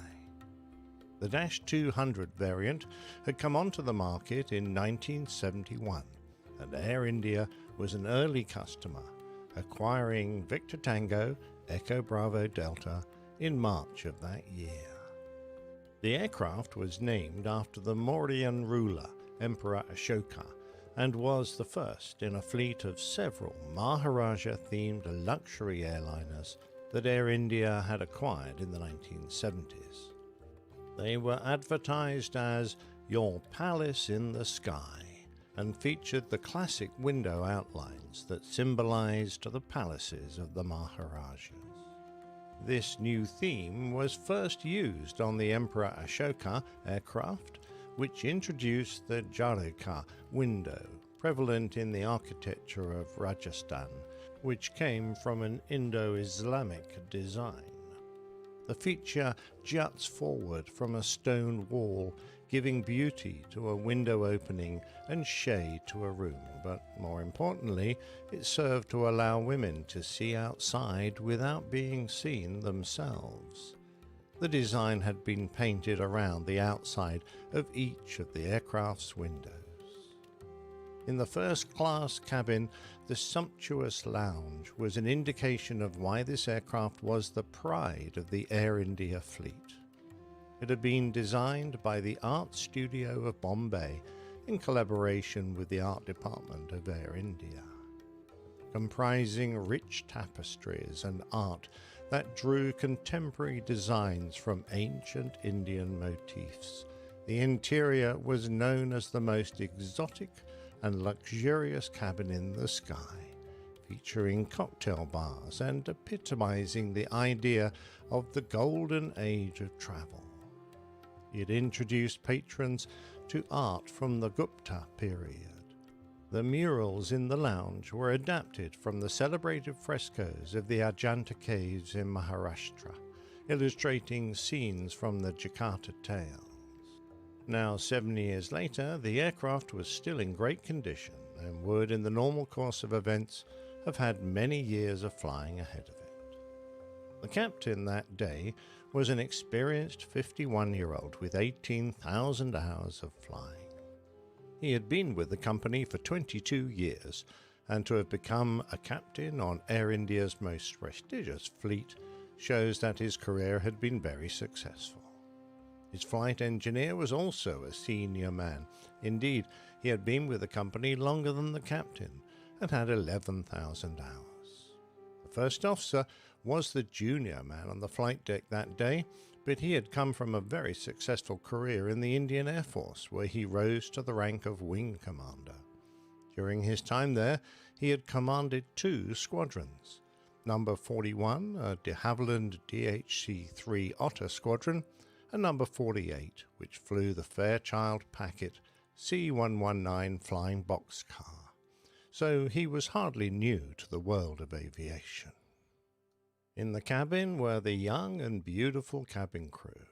The girls were single and dressed in glamorous saris. At that time, there were strict rules concerning age, weight, and marital status of the female cabin crew, and the men in smart suits, and they'd prepared their 190 passengers for takeoff and taken their seats. In the cockpit, all the pre-takeoff checks had been completed, and the first officer had acknowledged the takeoff clearance, a standard instrument departure, climbing to 8,000 feet, to call passing 2,400, and expecting flight level 310.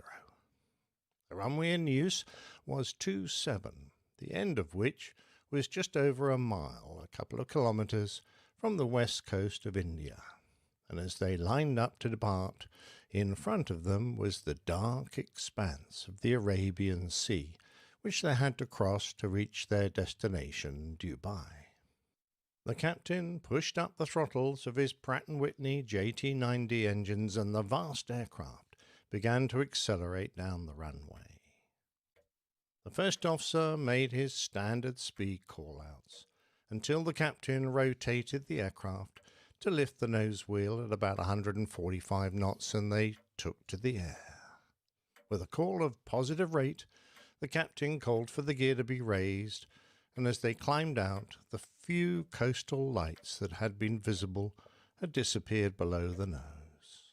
In front of them was the inky black darkness of the night sky.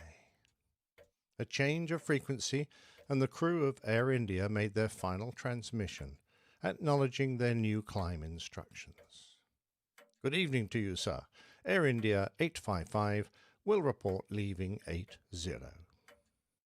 The captain was hand-flying the aircraft, and he smoothly and with minimal aileron input gently rolled the big machine into a 14-degree bank turn to the right in order to pick up the correct heading for the instrument departure.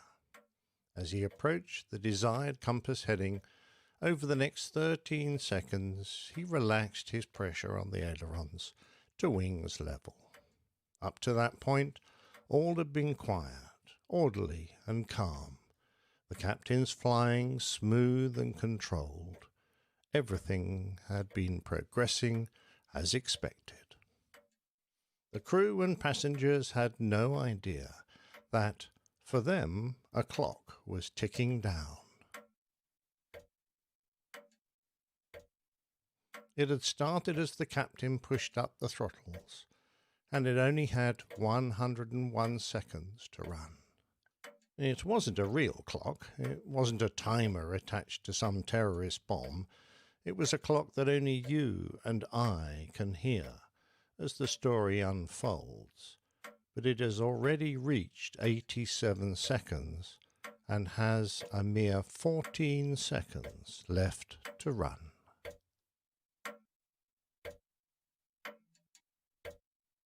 As the captain eased the pressure on his control yoke, the 747 slowly rolled back to wings level, but then continued past, to the point until the left wing was 9 degrees down. At this time, his smooth handling ceased as he put an abrupt input into the controls, first left, and then right, and finally hard left, followed by a rudder input to the left as well that would have exacerbated his application of left aileron. As the aircraft rolled through 32 degrees of left bank, he exclaimed, "What's happened here? My instruments!" With the captain's control inputs undiminished, the big airliner continued to roll, and from a height of a little less than 1,500 feet above the Black Ocean, they reached 47 degrees of left bank. In reply to the captain's comment, the first officer replied, Mine's also." His words were garbled. Possibly, he said, "toppled? Looks fine." The pilots were referring to their attitude indicators, the instruments that, without being able to see the real horizon, give a representation of where it would be and how the aircraft was orientated. Each pilot has his own cluster of independent instruments, in the center of which is the all-important attitude indicator. It has pride of place, since it is the most often referred to. However, because the aircraft's attitude is so important, there is a third standby attitude indicator, a backup, that is independent of the other two, positioned a short distance to the right of the captain's main instruments, but easily visible to both pilots. From his seat, in between those of the pilots, the flight engineer had a good overall view of the main instrument panel, and was the first to realize exactly what the problem was. He tells his captain, "Don't go by that one, don't go by that one," almost certainly indicating the captain's attitude indicator, but the pilot's reaction was to add more aileron and rudder to what was already a severe angle of bank. The flight had a mere 6 seconds of time remaining. The captain called, "Check your instruments," to which his first officer replied, "Mine has also toppled." But the flight engineer, who has correctly assessed the situation, interjects, "No, but go by this, Captain," probably pointing at the standby instruments. All the time that the aircraft had been flying with increasing bank angles, the lift that the wings were creating to keep the huge machine aloft was tilting further and further away from the vertical. The nose was dropping, the speed increasing, and the small separation that they had from the sea was reducing at an alarming rate. As the altimeters wound down towards zero, the captain called, "Just check the instrument." But whatever action he wanted his crew to perform, it was far too late. At 101 seconds, the first officer was replying, "Check what?" when his voice was drowned out as the pride of the Air India fleet smashed into the Arabian Ocean, 35 degrees nose down, with 108 degrees of left bank and a speed of 330 knots.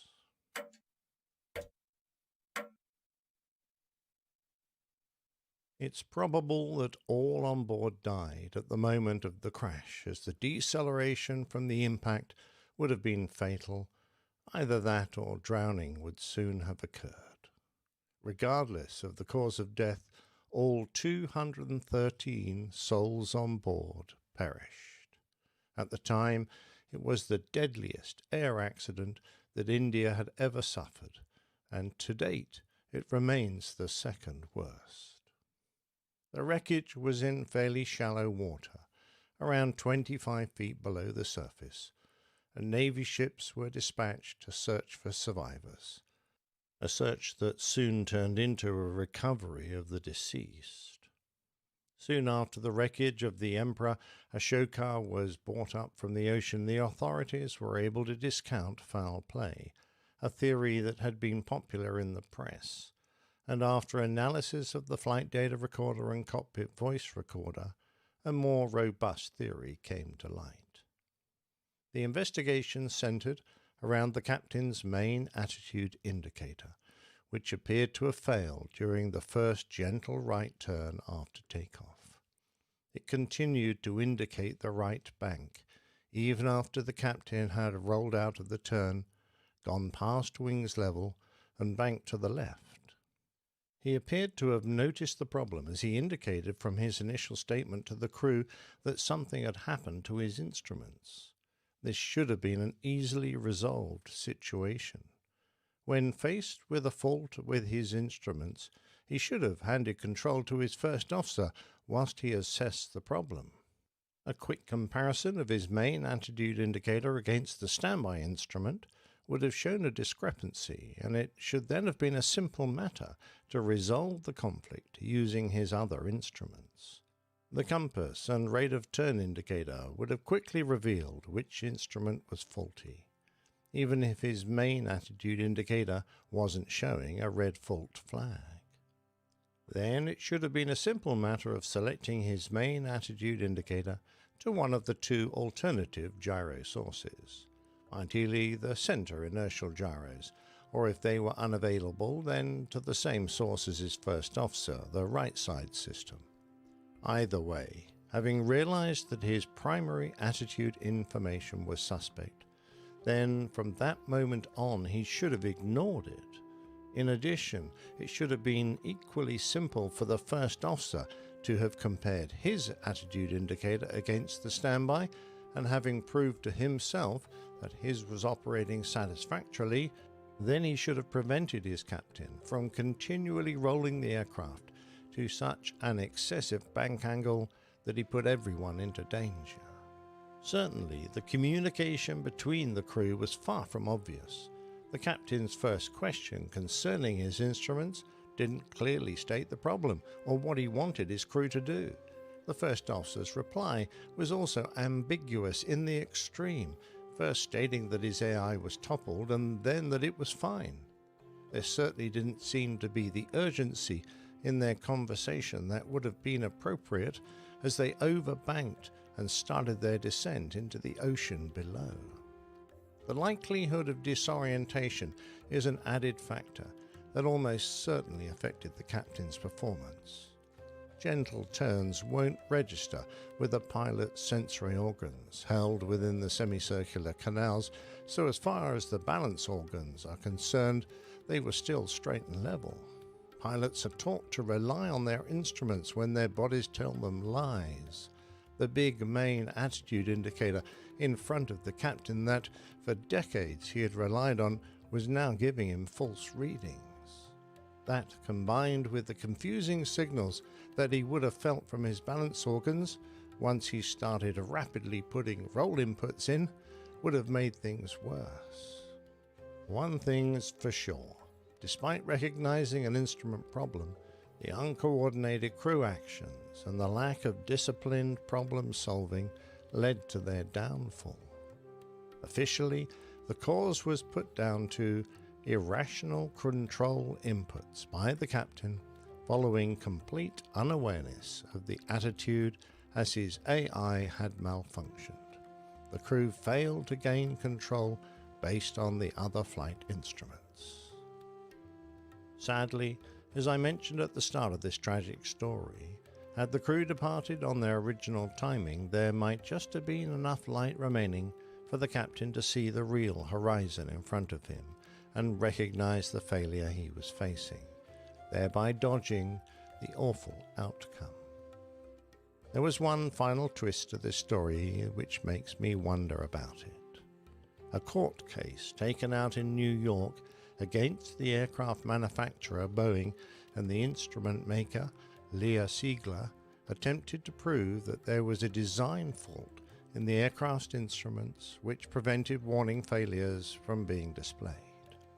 In reply, Boeing's lawyers said that the crash had been caused by the incompetence of the crew and that only intimidation of potential witnesses had prevented confirmation of previous charges that the captain had been drinking the night before the fatal flight to celebrate the arrival of the year 1978.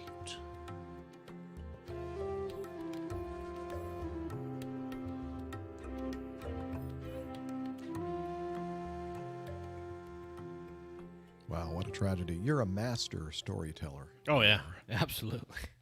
Amazing. I wow, can, well done. I can see the whole thing unfolding and just close my eyes. The music and the fantastic clock ticking. I mean, wow. You've outdone yourself. You're very kind, but it's a story that my father... Oh, am I going out on two things? I can hear an echo. Yeah, sounds like you have a it's a speaker story on. that my father told me about. He was very annoyed. He was very upset by what had happened to this aircraft because basically I think he considered this to have been a relatively easy problem to resolve. But, you know, they got airborne and within a very short time had flown their beautiful 747 into the ocean. And he found that hard to understand. He was a training captain on the 747s at the time. So, yeah, it brought it back to memory, and I didn't realize it was on the 1st of January until quite recently. So I saved it up for this very show. Well, perfect. Perfect timing.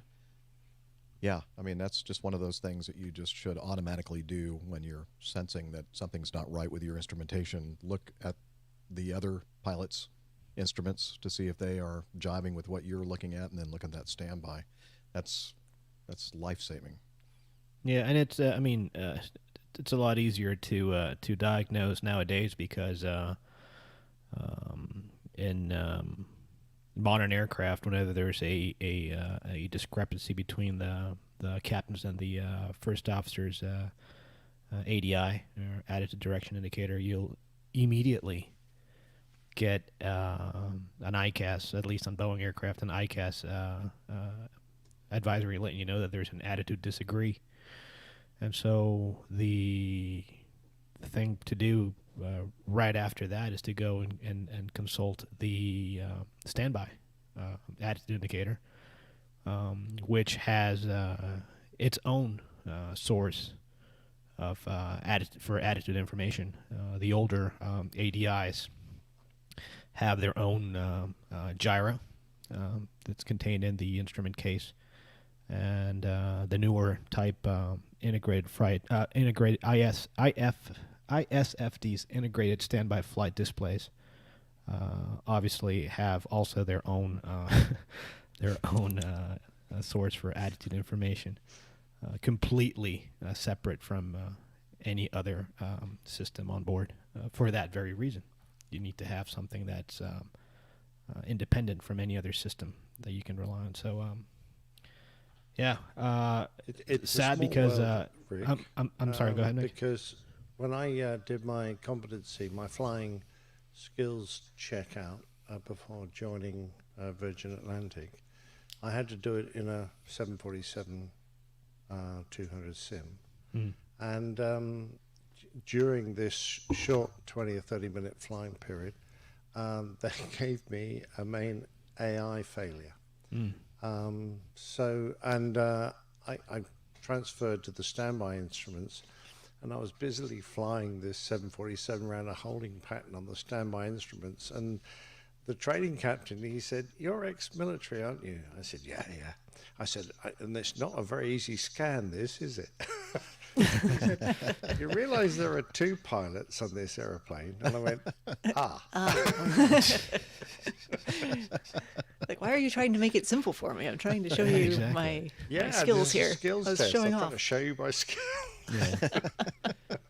No, but interestingly enough, on every aircraft I've ever flown, the set of standby instruments are closer to the captain's side, so that if this happens, obviously the captain has a clear a picture of what's going on, and obviously that's what you'd want the captain to take over, because he has a better view of the instruments there. If that is only if they're able to determine that is in fact the issue they're dealing with. Now, sadly for this crew, this happened right after rotation, and the dark of night. And as Nick said, had they taken off a little bit earlier, they would have had a bit of a horizon to refer to, but they didn't in this case, and so quite sad.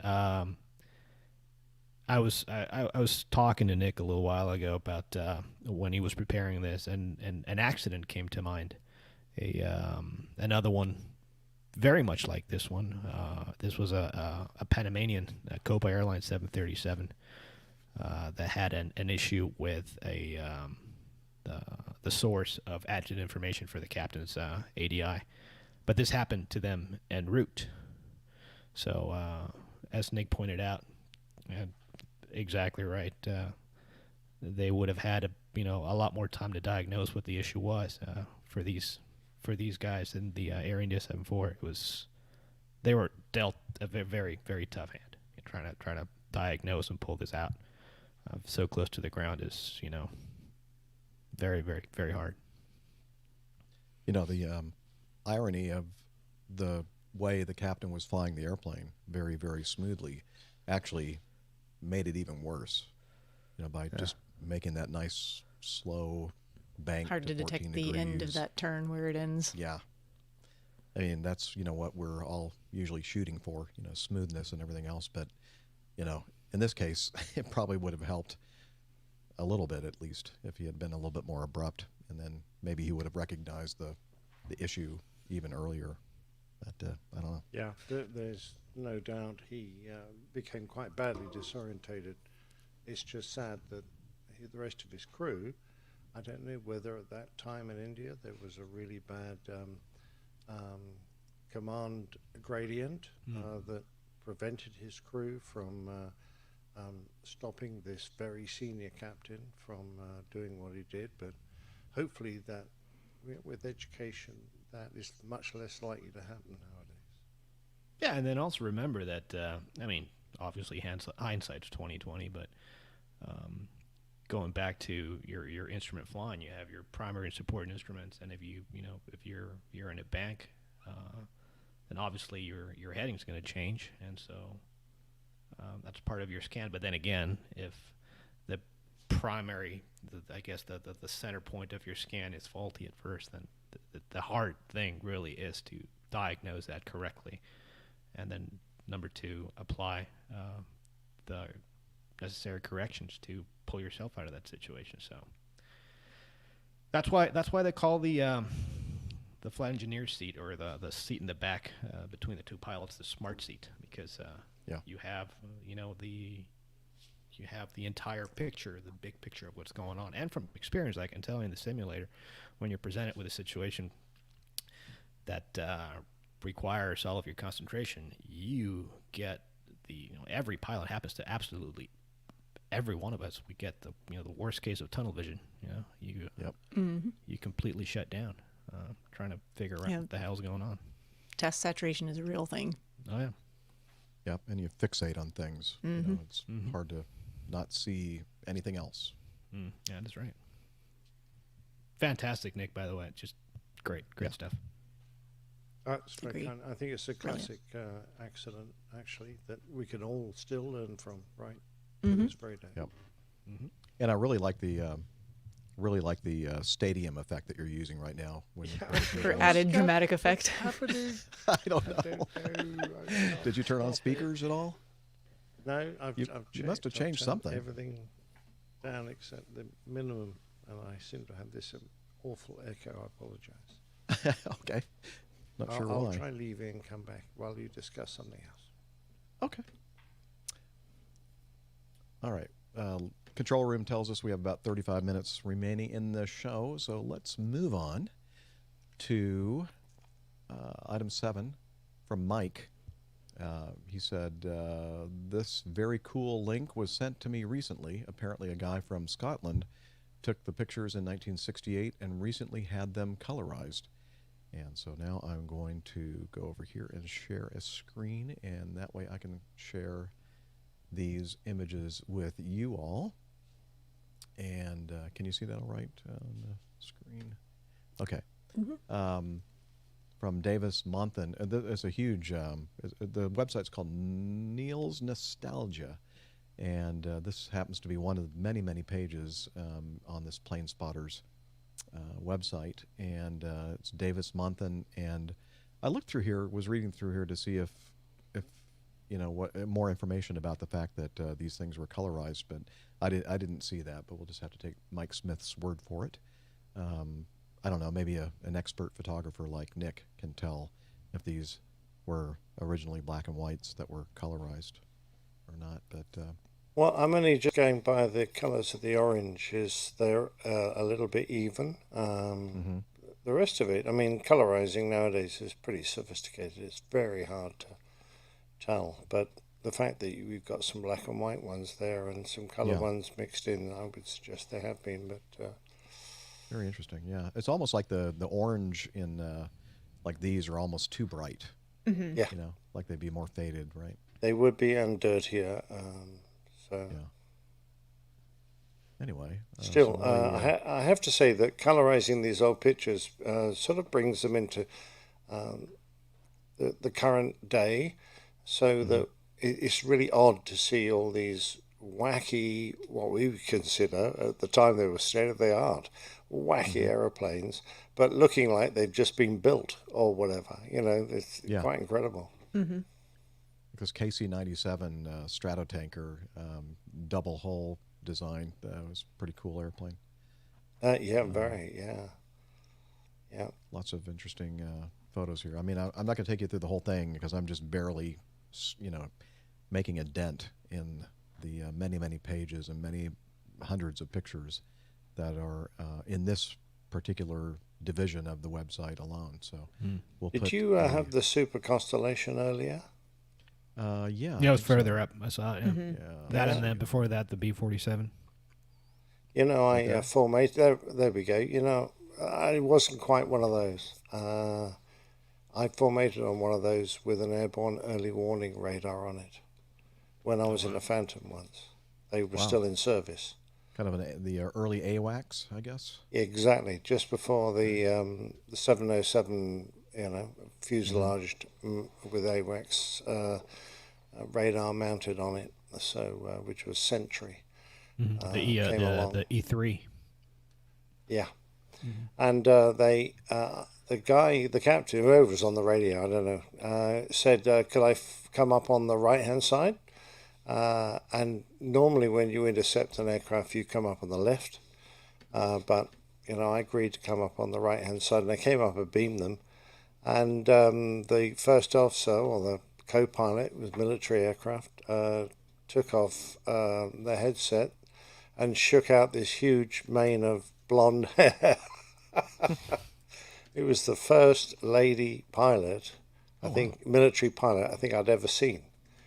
And I was going, oh, wow, that's impressive. Man, that guy has a beautiful head of hair. Yes. Yeah, you guys don't have many haircut regulations, do you? It's Fabio flying. Oh man. Anyway, but it was it was one of those strange things. We were a couple of 100 miles north of Scotland, way out in the middle of nowhere, and here I was looking at this beautiful blonde. Where'd you go, Nick? Yeah, that's why Liz said Echo's gone, but then I was like, also Nick is gone. Nick is his picture's gone. Picture in picture at the I'll very. be back he's in got a second. a Hang little on. PIP action Oh, going there you there. are. I see you now. Just a very tiny little Nick. That's what she said. There we go. Am I better now? All right. There you go. Yes. Yes. All right. Very good. Thank you, Mike, for sending the link. And again, if you want to check out those colorized pics from the 60s, head over to the show notes on the Airline Pilot Guy website. Talked about Greg Peterson earlier and seeing him in the ATL last week. And I said, why don't you send us some audio feedback? And he goes, I think I will. So take it away, Greg. Hey, APG crew, it's your big ass fan, Greg Peterson here. On APG 454, Jeff was talking about the fact that I was going to be a passenger on his turn from Atlanta to Chicago on December 29th. But apparently that morning, Acme Crew Scheduling decided they had different plans for him and sent him to Newark instead of to Chicago. I still ended up taking the turn from Atlanta to Chicago and back. And when we got back to Atlanta, Jeff and I met up for a little dinner, and we didn't record anything, but so I thought I'd take a stab at sending in some audio feedback for the first time. Something interesting that I'd noticed on our final approach into Chicago, the planes were landing from the west that day, and we came in from the east, flew about 30 miles west of Chicago and made the turn for the final approach. After we made the turn, I noticed the plane was flying with a pretty nose-high pitch. It seemed unusually high. So I got out my phone, brought up the level app, laid it on the floor of the plane, and just to see what we were looking at. And for a good portion of the approach, we were flying with about a 10 to 15 degree nose high attitude. And when we got back to Atlanta, I mentioned it to Jeff and asked him if that was normal for them to fly that nose high in the MD-95. And he said for him it wasn't, just because one, the passengers find it weird to be flying that nose high, and also it reduces his visibility out the cockpit windows. So I'd be interested to hear what Rick and Nick have to say about that. I assumed that the reason we were doing that was to maintain speed on the final approach. They had pilots had the slats extended, but did not have the flaps out yet. And then once they dropped the gear and extended the flaps, we dropped back down to a normal, like 2 to 3 degree pitch angle. So just be interested to hear what you guys have to say. Love the show. Thanks very much for all you guys do. Have a good one.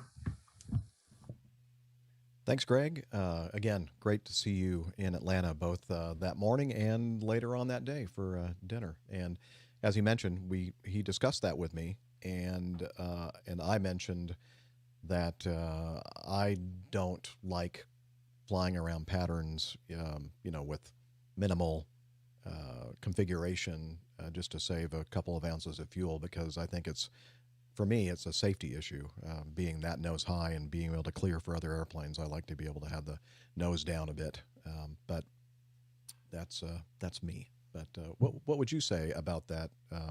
I think he both asked Rick and Nick regarding as far as Airline. I agree with you. It all depends on obviously the flap setting that you're flying around in. On the 747, your flap setting that the flap setting that I would use maneuvering around the TMA really depended on my weight. But on average, on the 747, flap 10 will give you a good bit of margin for safety, and flying around flap 10 means that you're flying at, let me see if I remember, it was 280, 260, 240. So placard speed for flap 10, just off the top of my head on the 74 is 240 knots. So obviously 250 below 10, 240 is way too fast to be flying in the terminal area anyway. And when you're coming into land, you can fly around at a flap 10 configuration all the way down to about 200 knots, 210 knots, which is a good, comfortable speed to be flying around in the TMA. 767, 777, 757, about the same. You want to be flying around at flap 5, which gives you about the same speeds, between 220 knots to 200 knots. Usually what I do on the base to final, or the final vector to intercept the localizer, I like to be at about 180 knots. That's a good, comfortable speed so that you don't overshoot. But that was that. Oh, bless you. That's. I beg your pardon. I'll mute. Forgot about that mute button there. You weren't on mute. But that was. But that's exactly it. It has to do. It has to do with your flap setting. Obviously, the heavier you are and the cleaner configuration you're flying in, the higher your pitch has to be to to provide you with the lift required to have you flying around in that configuration. As you start dirting the airplane up or extending flaps, obviously the camber of the wing changes, the lift characteristics of the wing changes, and obviously you're able to bring the nose down. But it really depends on the aircraft that you're flying, how heavy you are, and the flap setting. So. Yeah, I would imagine that what happens here, they're trying to get sequenced in the pattern, and they probably had them slow to like 170 knots or something like that. And so, as you said, depending on your weight, the aircraft has to create a certain amount of lift to stay at level flight, and if you don't put any slats or flap out, the angle of attack of the wing is going to have to be pretty high to maintain that level of lift. And one of the things that we do, some of us do, is to configure the airplane a little bit, change the shape of the wing so that allows the pitch of the airplane to come down a little bit, and not so weird feeling for people in the back, feeling like they're dragging their tail on the ground. Yeah, and it gets to the point where I mean, you can only go so far with configuring the aircraft as far as flaps is concerned, before you have to put the gear down, because when you go to if you want to slow the aircraft down to your minimum approach speed, which is oftentimes what ATC requests, which usually they'll tell you that when you're on the final portion, so you're on the localizer or on the final approach part of your flight into the runway there. The only way to get the aircraft to slow down to your minimum approach speed is to get the maximum flap setting that you possibly have. And before you can do that, you have to put the landing gear down. Otherwise, you have all sorts of alarms going on off in the cockpit there. So it's if you put the gear down and then you configure the aircraft for a minimum approach speed, and you're still a ways away from the airport, then that might be counterproductive as well. So it's a bit of a balancing act there between speed, configuration, and what portion of the flight you're in, or your approach you're in. So. Hey, Nick, could you add anything without burping? Yes, I do apologise. I was just making a comment on the bang, because we don't have that problem with keeping the gear up and having full flap. But our first flap setting only put the leading edge flaps out, so that naturally changes the angle of attack of the wing and makes the aircraft very nose up. So the main problem we had was that cabin crew would have trouble moving the carts around because they're still cleaning up the cabin and trying to push a cart uphill to get it to the front galley was quite hard work. If we were staggering around with the nose at like 7 degrees nose up, that's pushing it up a hill. So the company used to say, don't just sit there in flap 1, go to flap 2, because it's more comfortable for everybody on board. But of course it's more drag, so you use a little more fuel. Yeah. You got to know your airplane, know what it does in each of the flap settings, and how much drag you're going to do, how much fuel you got, whether you can afford to drag round the world with heaps of flap out or whatever, or whether you need to try and skim the wing up and keep the drag low and scoot along. Horses for courses. If you're a smart pilot, you don't just go by the standard configuration. You try and think round a problem and go for something that's suitable. Exactly. Steph, in your job of flying skydivers around, does this apply in any way for you? Not in the same way. I apologize because I missed a little bit of Greg's question, so I wasn't sure all of it, but I take it had to do with the angle on approach and all of that. So for us, a little bit different, trying just to be more about efficiency. As soon as jumpers are away, we want to get back to back to pick up the next group as quickly and safely as possible. So that dictates a lot of what the approach looks like. Okay. Yeah, and a question that we often get is usually how far out do you begin to configure? And it really depends. In this particular example, when you're approaching very, very congested airports, airfields, O'Hare, JFK, Atlanta, LA. Oftentimes, it's not really up to you. It's really up to ATC sequencing you in, and assigning you a certain speed, or oftentimes speed restrictions throughout the arrival procedure dictate that based on your weight, you begin to configure earlier than you usually would. But other times when there isn't really a speed restriction coming in, either from ATC or the arrival procedure, it really depends on the airplane. On the 747, I was able to comfortably begin configuring the aircraft at about 15 miles out. From clean airplane speed, which at usual landing weights is about 240 knots, 230 knots, and be stable by 1,000 feet. That means fully configured, set for landing, on speed, engines power spooled up, checklist complete.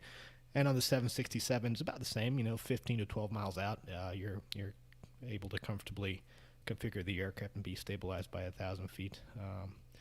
And so that's kind of the difference there. One is ATC requested speeds or speed restrictions as per the arrival, and the other one is when you really have free reign to do whatever you want as long as you were stabilized by 1,000 feet.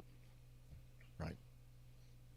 Yeah, because the modern tendency towards constant angle approaches makes that quite hard, because you're continually coming down on effectively a 3-degree slope from altitude, and the airplane finds it very hard to slow up. The slippery ones, the modern aircraft that are slippery, and I'm assuming that yours is reasonably slippery, Rick.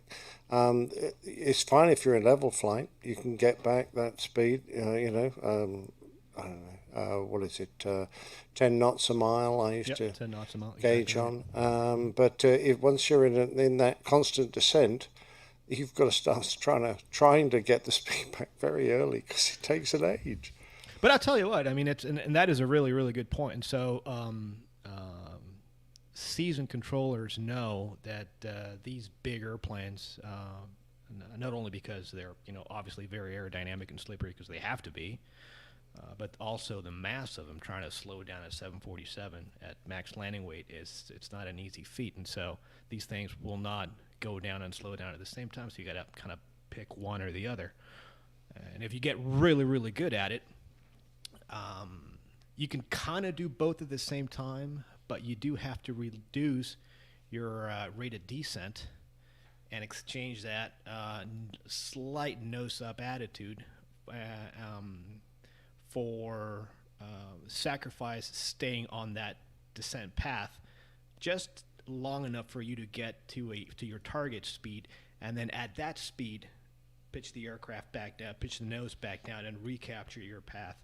And so another technique, and one that I like using the best, is not configuring the aircraft based on my distance to the airport, but based on my vertical deviation to the glide slope, knowing that at average landing weights,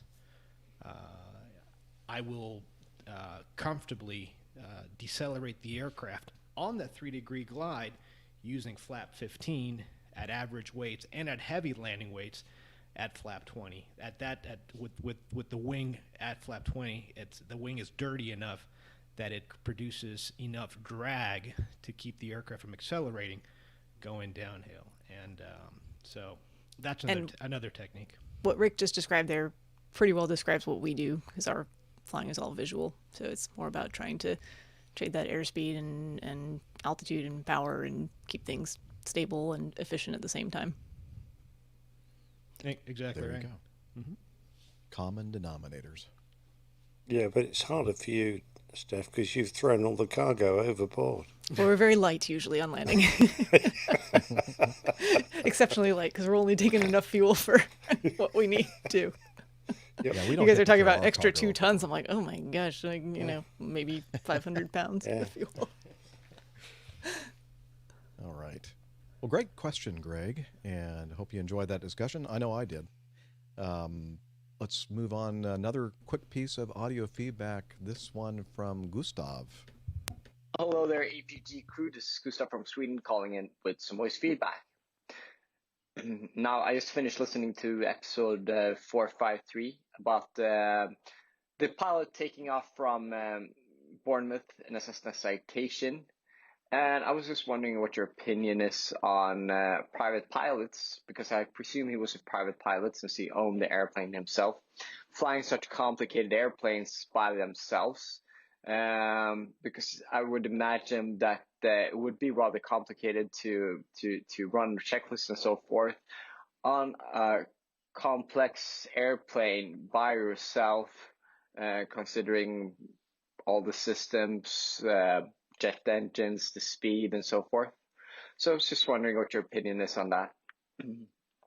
And then secondly, I was just wondering, or I've been wondering for a long time now, in a hypothetical situation, if Captain Nick was flying his Airbus A330 over the Atlantic and he started to experience a catastrophic fire on board, which would deny him any opportunity to land ashore on a runway.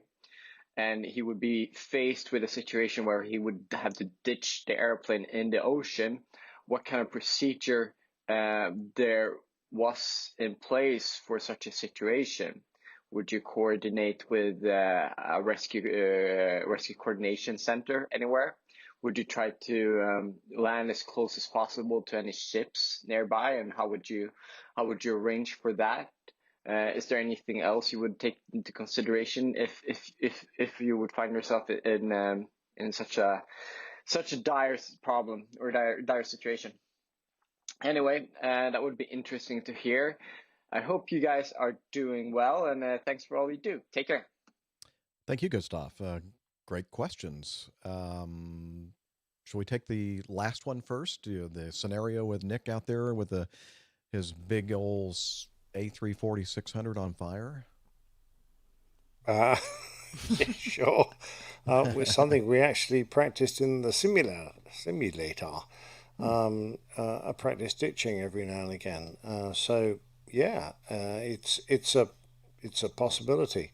There are a number of considerations. You've really got to assess how safe it is to keep the aircraft airborne. With a fire, assuming, say, it's in the cargo hold or in the cabin, you really need to think to yourself, well, I can't stay up here at altitude because if the fire gets severe, very severe, then I'm better off ditching the aircraft. In which case I want to be close to the water. I don't want to have another 10 or 15 minutes to get down to sea level to throw it on the water. So you're going to start preparing yourself for that situation, get to a suitable altitude somewhere in the middle where you can, still keep a reasonable range, but also be relatively close. You're obviously going to be in contact with the emergency facilities, either with Gander or with Shamwick or whichever area you're in, and you'll be heading towards the closest rescue centre. It's not much point pointing at Greenland. There's not a lot there, so you'd either be turning back for Iceland or getting a bit further south down towards Newfoundland, where you know that a rescue is feasible.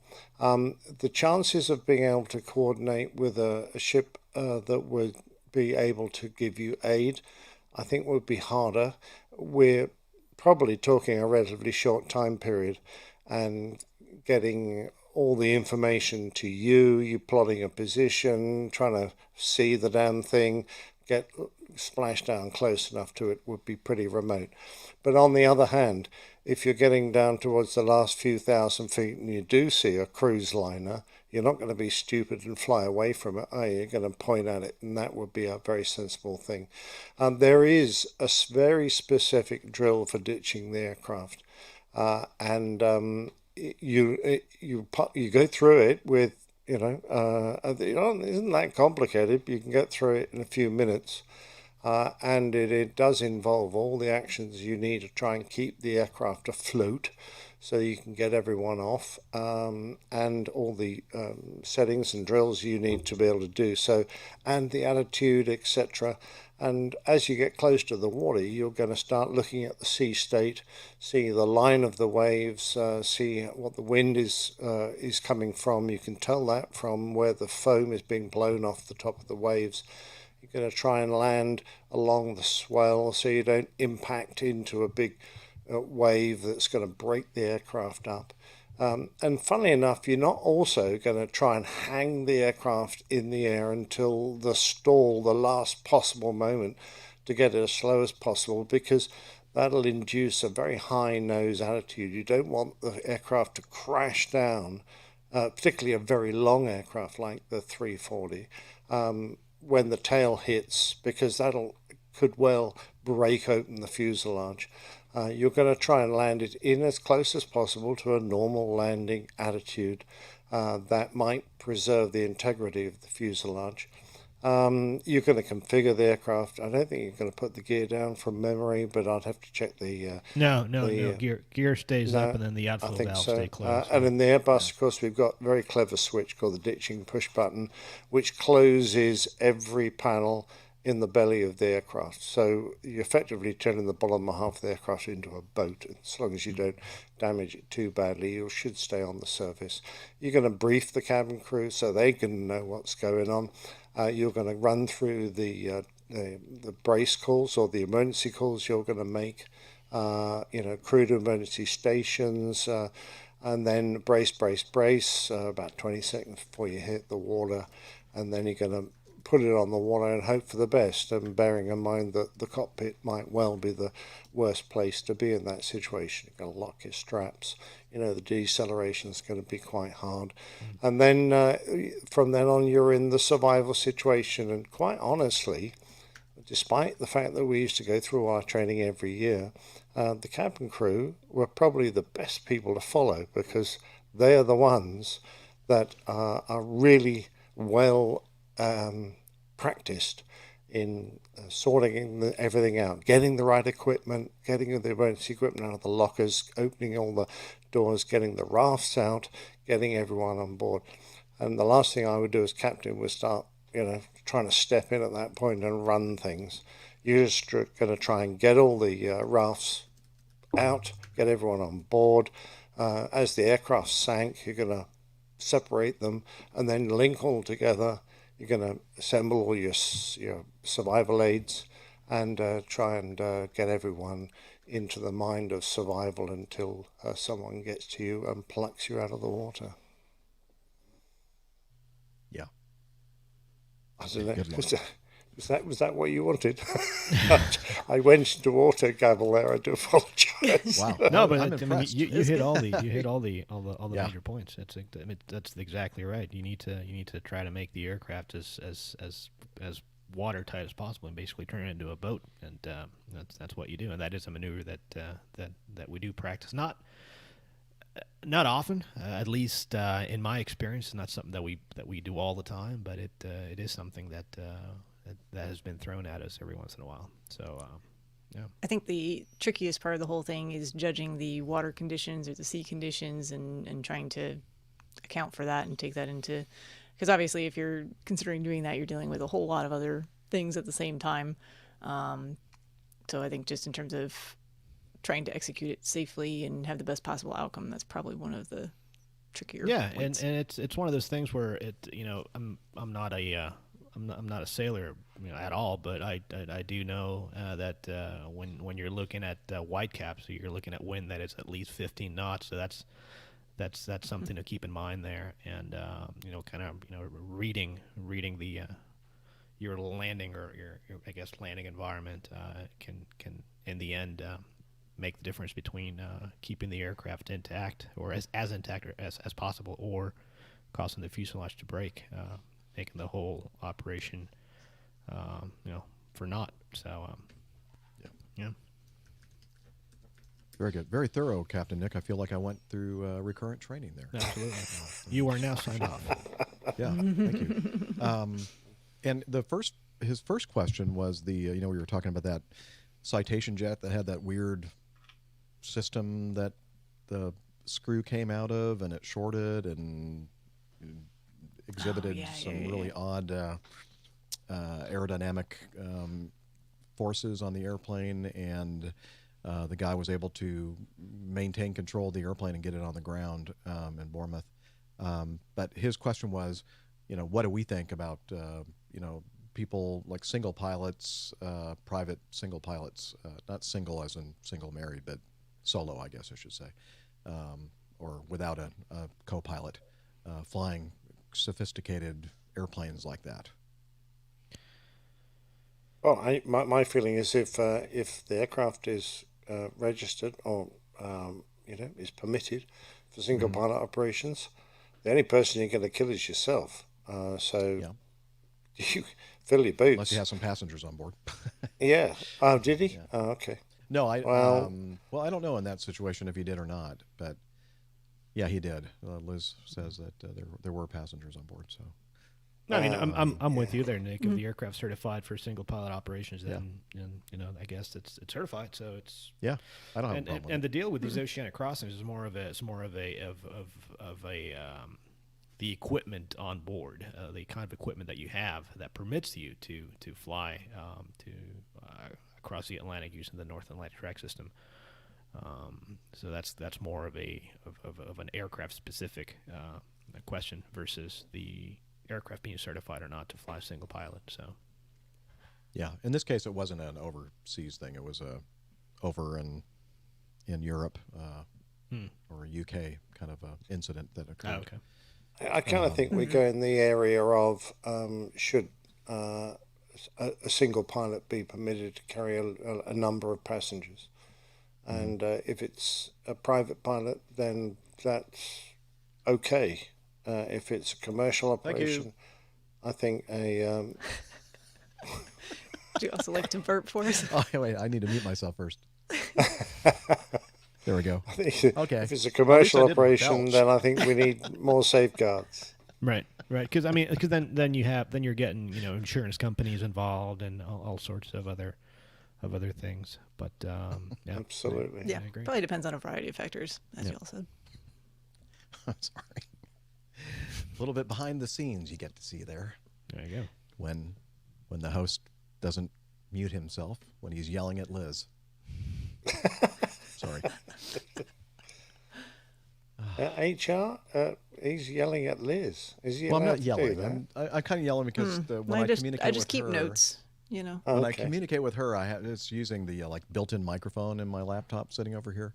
So it's not like I'm using this microphone, unless I forget to mute it, and then I'm using that microphone. You can all hear me. Give me a break. I have COVID, I think. We think you do We'll too. You certainly forgive look you like you have just this those once. yellow spots on your forehead.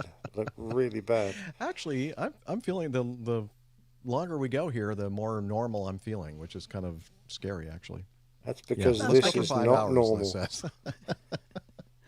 No, I can tell you do seem a little bit more, I don't know, energetic, less Animated. foggy. Yeah, I feel Animated, like I got in yeah. a second wind or something. I don't know I like it. what's going on. Good. Must be Good, the good. drugs. The drugs have kicked in. All right. Well, thank you, Gustav. Again, great feedback, great questions. Hopefully we answered them satisfactorily for you. We had a couple that we didn't get to in today's episode. Did pretty well, though. We got more accomplished than I thought we would. And so we're going to move those on to the feedback notebook for the next show. And in the meantime, if you're new to the show, welcome to the Airline Pilot Guy community, the APG community, which is really the best part of all this stuff. And if you want to learn more about it and the crew, merchandise, coffee fund, plane tales, more details about that stuff, we have the APG library, calendar, and so much more. Head over to airlinepilotguy.com. And we are also, because we're modern hip people, and we do the social media thing, right? The social medias. Sometimes. I say that because it sounds cool. It sounds like I'm pretty hip. Yeah, That's what all the I don't do cool kids social are- media at all. No, never. Well, Especially not that Twitter thing or anything like that. What? yeah. What is that? Somebody needs to tell Rick about social media. We'll bring them up to speed in the 21st century here. I need to. So how would the people listening to this show right now, Steph, if they wanted to follow us on social media, how would they do that? They have a variety of options. I'm so glad you asked. Yeah. You can head over to Twitter, twitter.com. We are at APG Crew. You can find our individual Twitter information pinned to the top of the page. So just following some guy, Miami_Rick. He tweets a lot of things. Yeah, I heard of Interesting, that good guy. stuff. Heard of him. You could also head over to facebook.com/airlinepilotguy. And additionally, we are on Instagram, also at APG Crew. And if that's not quite enough social media outlets for you, there's the added platform of Slack. An added feature. And bonus. Hillel is the guy that kind of manages that for us. So, Hillel, it's time for Slack. Okay, but I'm dripping wet. All right. Well, towel off a little bit here. Okay, go ahead. APG listeners, please join us on our Slack team. Slack is a communication, coordination, and sharing platform that works on your mobile, laptop, or browser. On Slack, we share news and ideas. We suggest episode and plain tales topics. We plan events and meetups. To get into the Slack team, please email me at slack@airlinepilotguy.com. That's SLACK, Sierra Lima Alpha Charlie Kilo @airlinepilotguy.com. Or send me a tweet with your preferred email address to @Hillel, and I'll send you an invitation. That's Hillel, spelled Hotel India 11 Echo 1, and see you in Slack. All right. Well, thank you very much, Hillel, for that. And, we also want to thank our control Producer. room extraordinaire producer, director, Hey. Liz in Toronto. Thank you. Bravo. Bravo, Liz. Wow, you're getting a big round of applause today. Very loud. Wow. So, yeah, she's there doing all kinds of work behind the scenes, trying to keep this whole circus together. Bless her It's definitely heart. a circus. The seals have been invited. They got little you just- balls balancing on their noses and all. The APG seal really don't. You really don't know the half of it. Well, God bless her. Thank you, Liz, for all the help, and thank you all for joining us. If you're with us in the live chat room, we really appreciate you hanging out with us every week.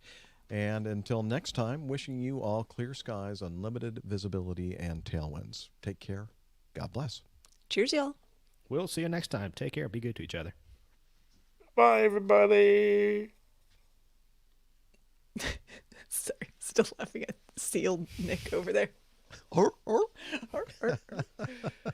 was good. You know, I'm anytime- desperate for a pee. I'll be back. Okay. So when we get to that point in the show, so I'm underneath the kitchen of my house, and I can hear my wife and my son up there. And when I do the yelling thing for Hillel, I'm sure they're going, "What the hell is he yelling about? Who's Hillel? And why is he down there? Why does he apparently live in part of our house and we've never seen this person? Where is this guy? Or who is this guy? I think your dad's having an affair with somebody named Hillel. So scandalous. So scandalous. Yeah, he's never dressed. Yeah, he's something about dripping wet and towels, and I don't know. There's something kicking going on Soap. down there. Mm. Yep. Don't bend over to pick up the soap. That's all I just can leave say. it. Just leave it there. Leave it. Lost Or cause. get one of those, or get one of those with a rope The attached rope. to him. Very valuable piece of equipment. Oh. Oh, man. Good stuff. Good stuff. Hillel In and the loofah-rito.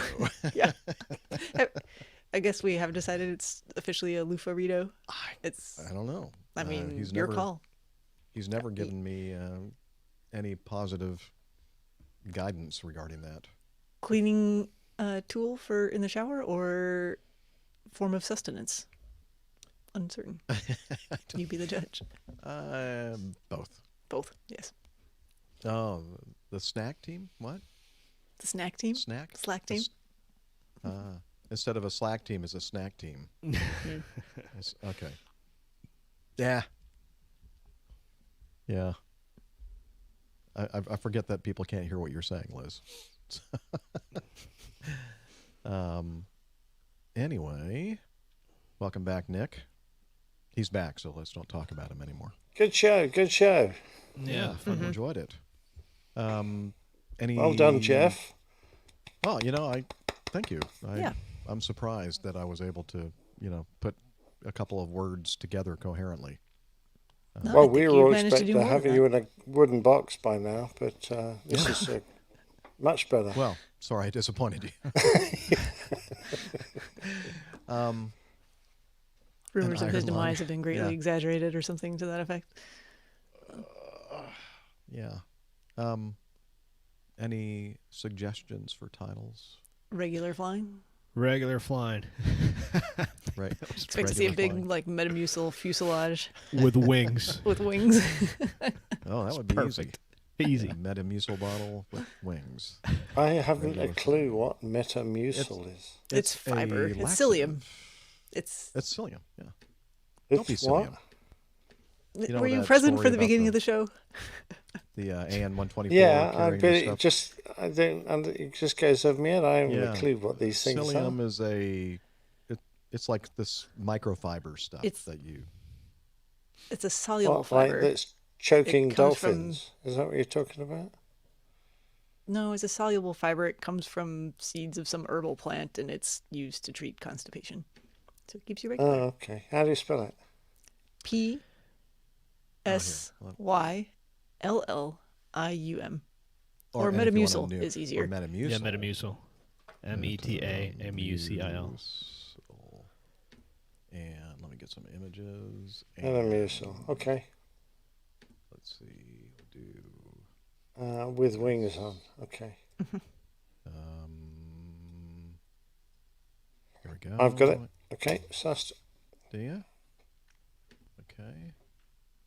I got to fix this audio, Jeff. It's really annoying me. I sound Yeah, I know. deafeningly I know. loud It's to just- myself.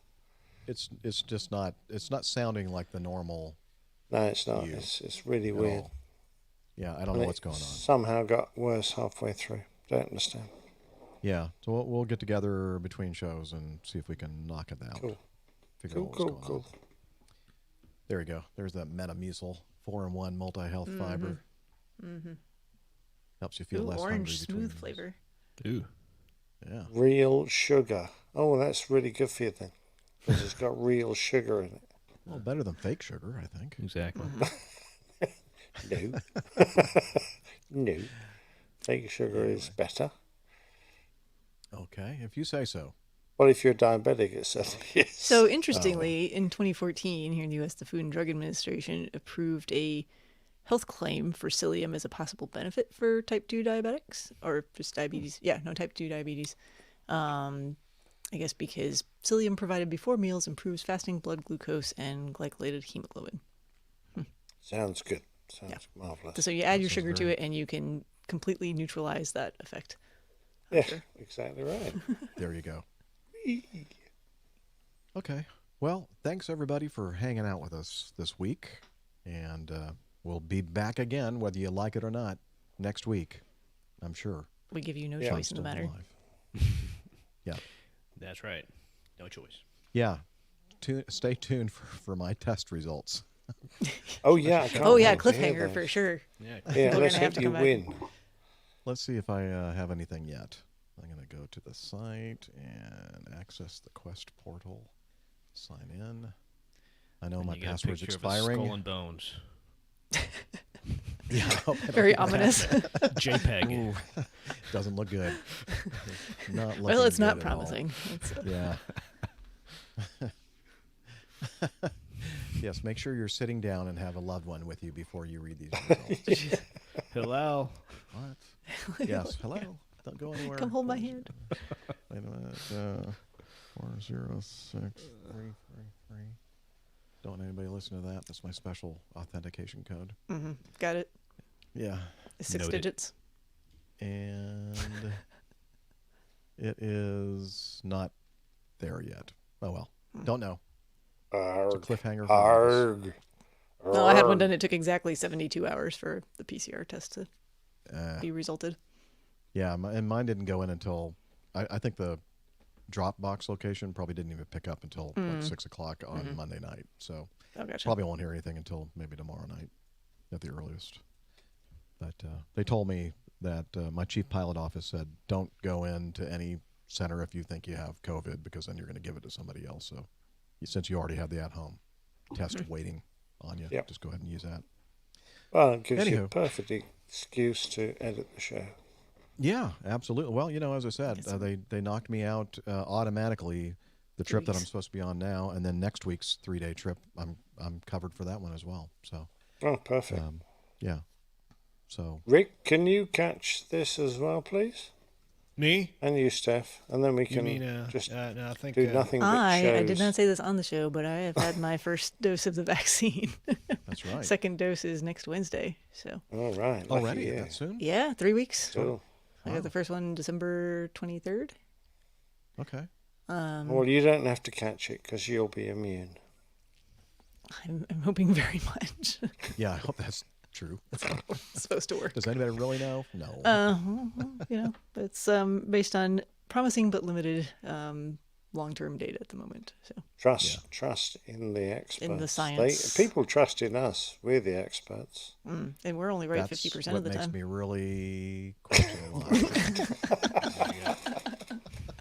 Yeah. Yes. Well, you see, we are the aviation of us are experts. experts. You can trust those medical experts out there. Exactly right. No, I echo what you said earlier. I did read through all the available data on it, safety data, information about how the vaccine actually works. If anyone has any specific questions about it or concerns, I'd be happy to talk to people on an individual basis. Send me a DM on Twitter. There you go. Your personal vaccination consultant. Yeah. Yep. Then I'll let everyone know how it goes after the second shot, because that one's supposed to be the fun one. The doozy. Will you come and vaccinate me, please? I'd be happy to, if I could get there. Me. All right.